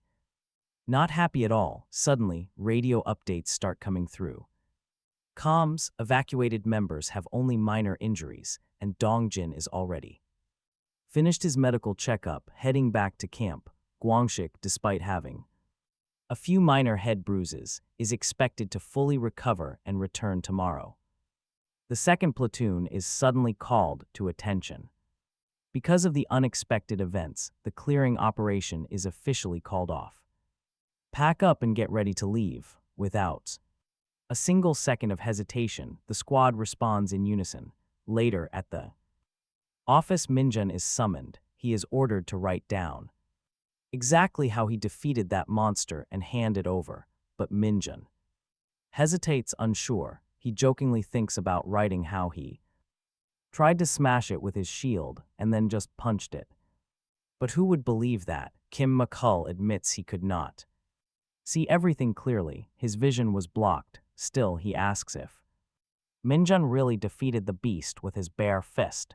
Min-jun phrases, explaining the monster was full of energy and there was simply no time to think. Changing the subject, McCull Kim asks about Min-jun's stats, and Min-jun finally answers. He reveals his strength is 65 and his agility is 60, leaving McCull Kim completely shocked. The lieutenant notes that even his own stats are only slightly above average, sitting around 40. He realizes that Min-jun's numbers are actually more than double those of a normal sergeant. He mutters in disbelief. Honestly, who wouldn't be shocked by stats like that? Min-jun could have easily entered the prestigious Hunter Military Academy without any trouble. It feels like a waste, especially since McCull Kim remembers his past records. Min-jun dropped out of high school, making normal academy enrollment nearly impossible. Still, he advises Min-jun that if he ever wants to become an executive, he needs options. He suggests taking a high school equivalency exam and applying to a university. Once Min-jun reaches the rank of staff sergeant, he can easily attend regular classes. He can even take online courses, and McCull Kim offers to help look into the entire process. But Min-jun admits he does not enjoy studying, and believes his military achievements are enough. He is fine advancing through his achievements on the field. Hearing that, Kim respects the choice and promises not to push him further. He simply asks Min-jun to tell him if he ever changes his mind in the future. Min-jun thanks him, and Kim says he will wrap up the report so he can rest. He promises never to forget what Min-jun did today, prompting a respectful salute. Min-jun gets ready to leave, but before he can walk out, Kim calls his name once more. He tells him that by saving the entire platoon, he prevented a total disaster. He even honestly admits that he froze and could not move during the crisis. He offers his sincere thanks, and Min-jun replies he only did what was required. But deep down, he reminds himself that this was all necessary to gain demonic energy. He had to prove his worth. Outside, Gwangshik is waiting nervously for him. He nervously approaches Min-jun, asking if he can join the special training sessions. Min-jun has been secretly training with Dong-jin, and this request caught him off guard. He wonders how Gwangshik even found out about their hidden practice spot. More importantly, why would someone who is still recovering want to push himself like this? Gwangshik struggles to find the words, then suddenly points over toward Dong-jin. He says that Dong-jin has come a long way and is actually looking pretty decent. He knows it is because of the training, which is why he wants in. Min-jun is not impressed and asks him if he really thought it was that easy. Did he honestly think it was that easy? Talk about wishful thinking. There is order and discipline to this, especially for someone of his rank. As a corporal, Gwangshik bows his head and offers a sincere thank you. He expresses deep gratitude to Min-jun for saving his life back there. He then turns his attention toward Dong-jin, apologizing for how he used to treat him. Dong-jin is completely caught off guard and nervously tells him not to worry. But Gwangshik continues in a very serious tone, saying he is truly sorry for everything. He apologizes for all the hazing, not knowing if they can ever forgive him. He explains that for personal reasons, he really wants to become a non-commissioned officer. That is why he is so determined to train properly alongside them. Dong-jin nervously asks if it would really be that bad to let him join. He looks at Min-jun, hoping his friend will agree, but the response is cold. Min-jun calmly replies that it is absolutely not okay, leaving Gwangshik in silent defeat. He admits he completely understands if they still feel uneasy after how he treated them in the past, offering Min-jun and Dong-jin his sincere gratitude, admit he is only breathing today because of their help, just as the air stills. Min-jun pivots to Gwangshik, offering to reconsider letting him join the team if he acts like a pigeon for 24 hours. Honestly, Gwangshik is completely thrown off. Shouting out in disbelief, Min-jun simply shrugs. That if he refuses, that is totally fine. Feeling the immense pressure, Gwangshik reluctantly begins cooing like a bird. Dong-jin watches, completely stunned, while Min-jun quietly chuckles as Gwangshik continues.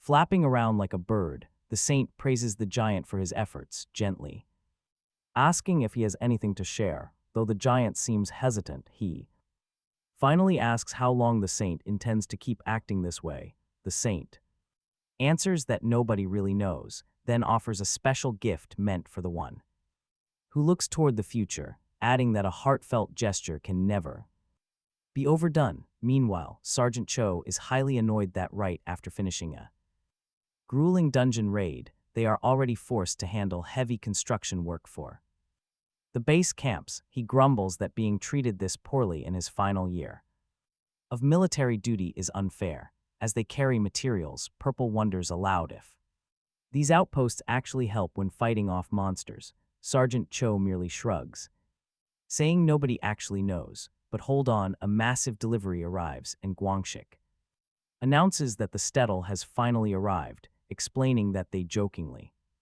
use that nickname because nobody is quite sure if it is stone or metal. The name fits because the raw material is so incredibly tough and confusing. As they start carrying the pieces, Gwangshik immediately realizes it is far heavier than expected. and hard as solid rock. They strain under the load while a nearby soldier notes that this extreme density is precisely why they construct camps with it for safety and maximum reliability.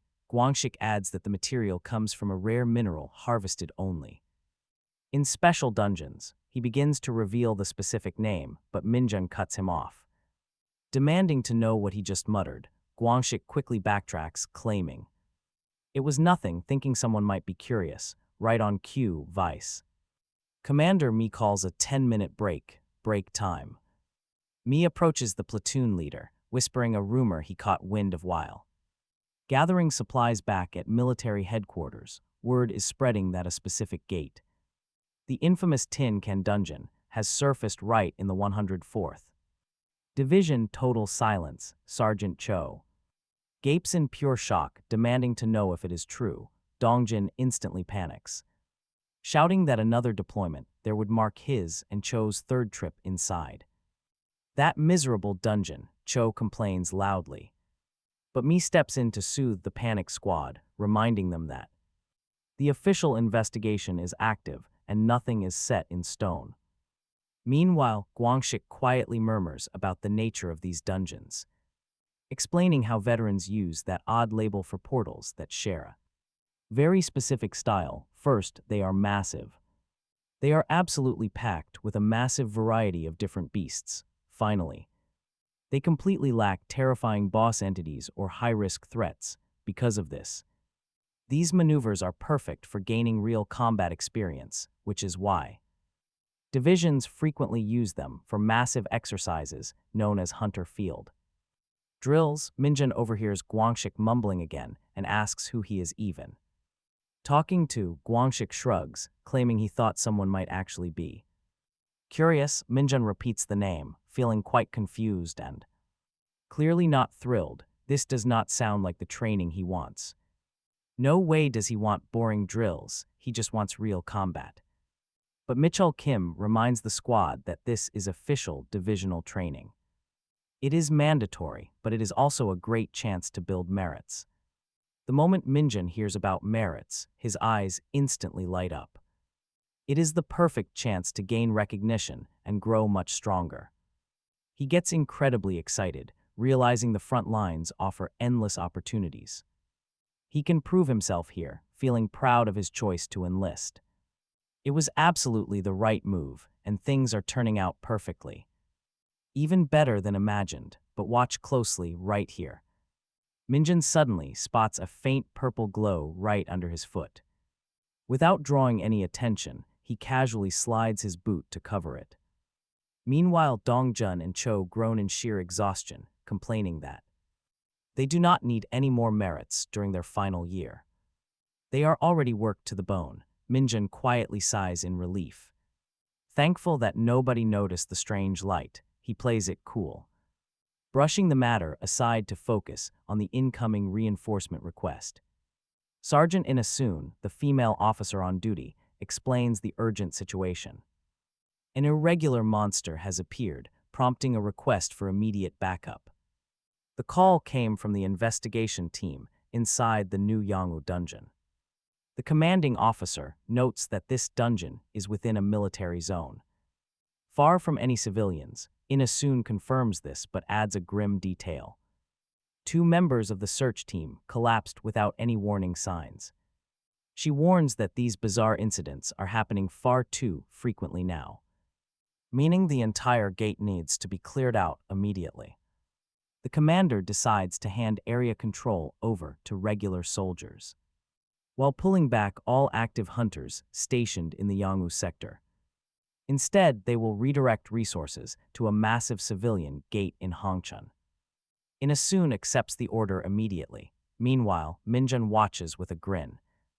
Watches this unfold with a sly smirk. Honestly, can you blame him? With everything aligning so perfectly in his favor, he makes a decision. Min-jun is going to officially request a reward day off tomorrow.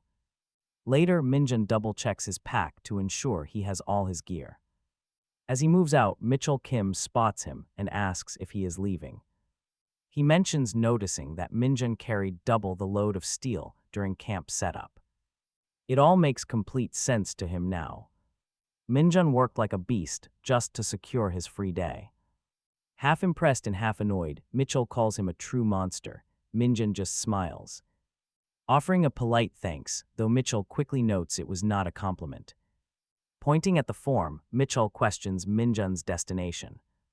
The lieutenant notices Min-jun's address is in a restricted zone. Curious, he asks where Min-jun stayed during his last military leave, and Min-jun honestly replies that he stayed in an internet cafe. Hearing this, the lieutenant pulls out a key, offering Min-jun a quiet place to use, an empty apartment that belongs to his retired parents, who are currently traveling on business. It is kept clean because the lieutenant visits during his military breaks. Min-jun tries to politely decline the offer, saying it is unnecessary, but the officer firmly insists that he really needs proper rest. This time, later, Min-jun quietly reads the handwritten note given to him. It says, "The apartment is a bit far from camp, but located in Chuncheon, Gangwon Province." At the empty villa, Min-jun figures this is way better than a noisy internet cafe. Since Chuncheon is actually quite close, it is not a bad option for him at all. Especially after recalling the lieutenant's words to take the key even if he doesn't end up using it just to get some proper rest. Min-jun folds up the note and pockets it. Back at the office, the lieutenant glances down at Min-jun's profile. Noticing his full name, Kim Min-jun, and his listed address in Gyeonggi-do Province, where his mother, Cho Yoon-ju, and father are listed as missing. Meanwhile, Min-jun arrives at the Yonggu County bus terminal, where several nearby soldiers are gossiping about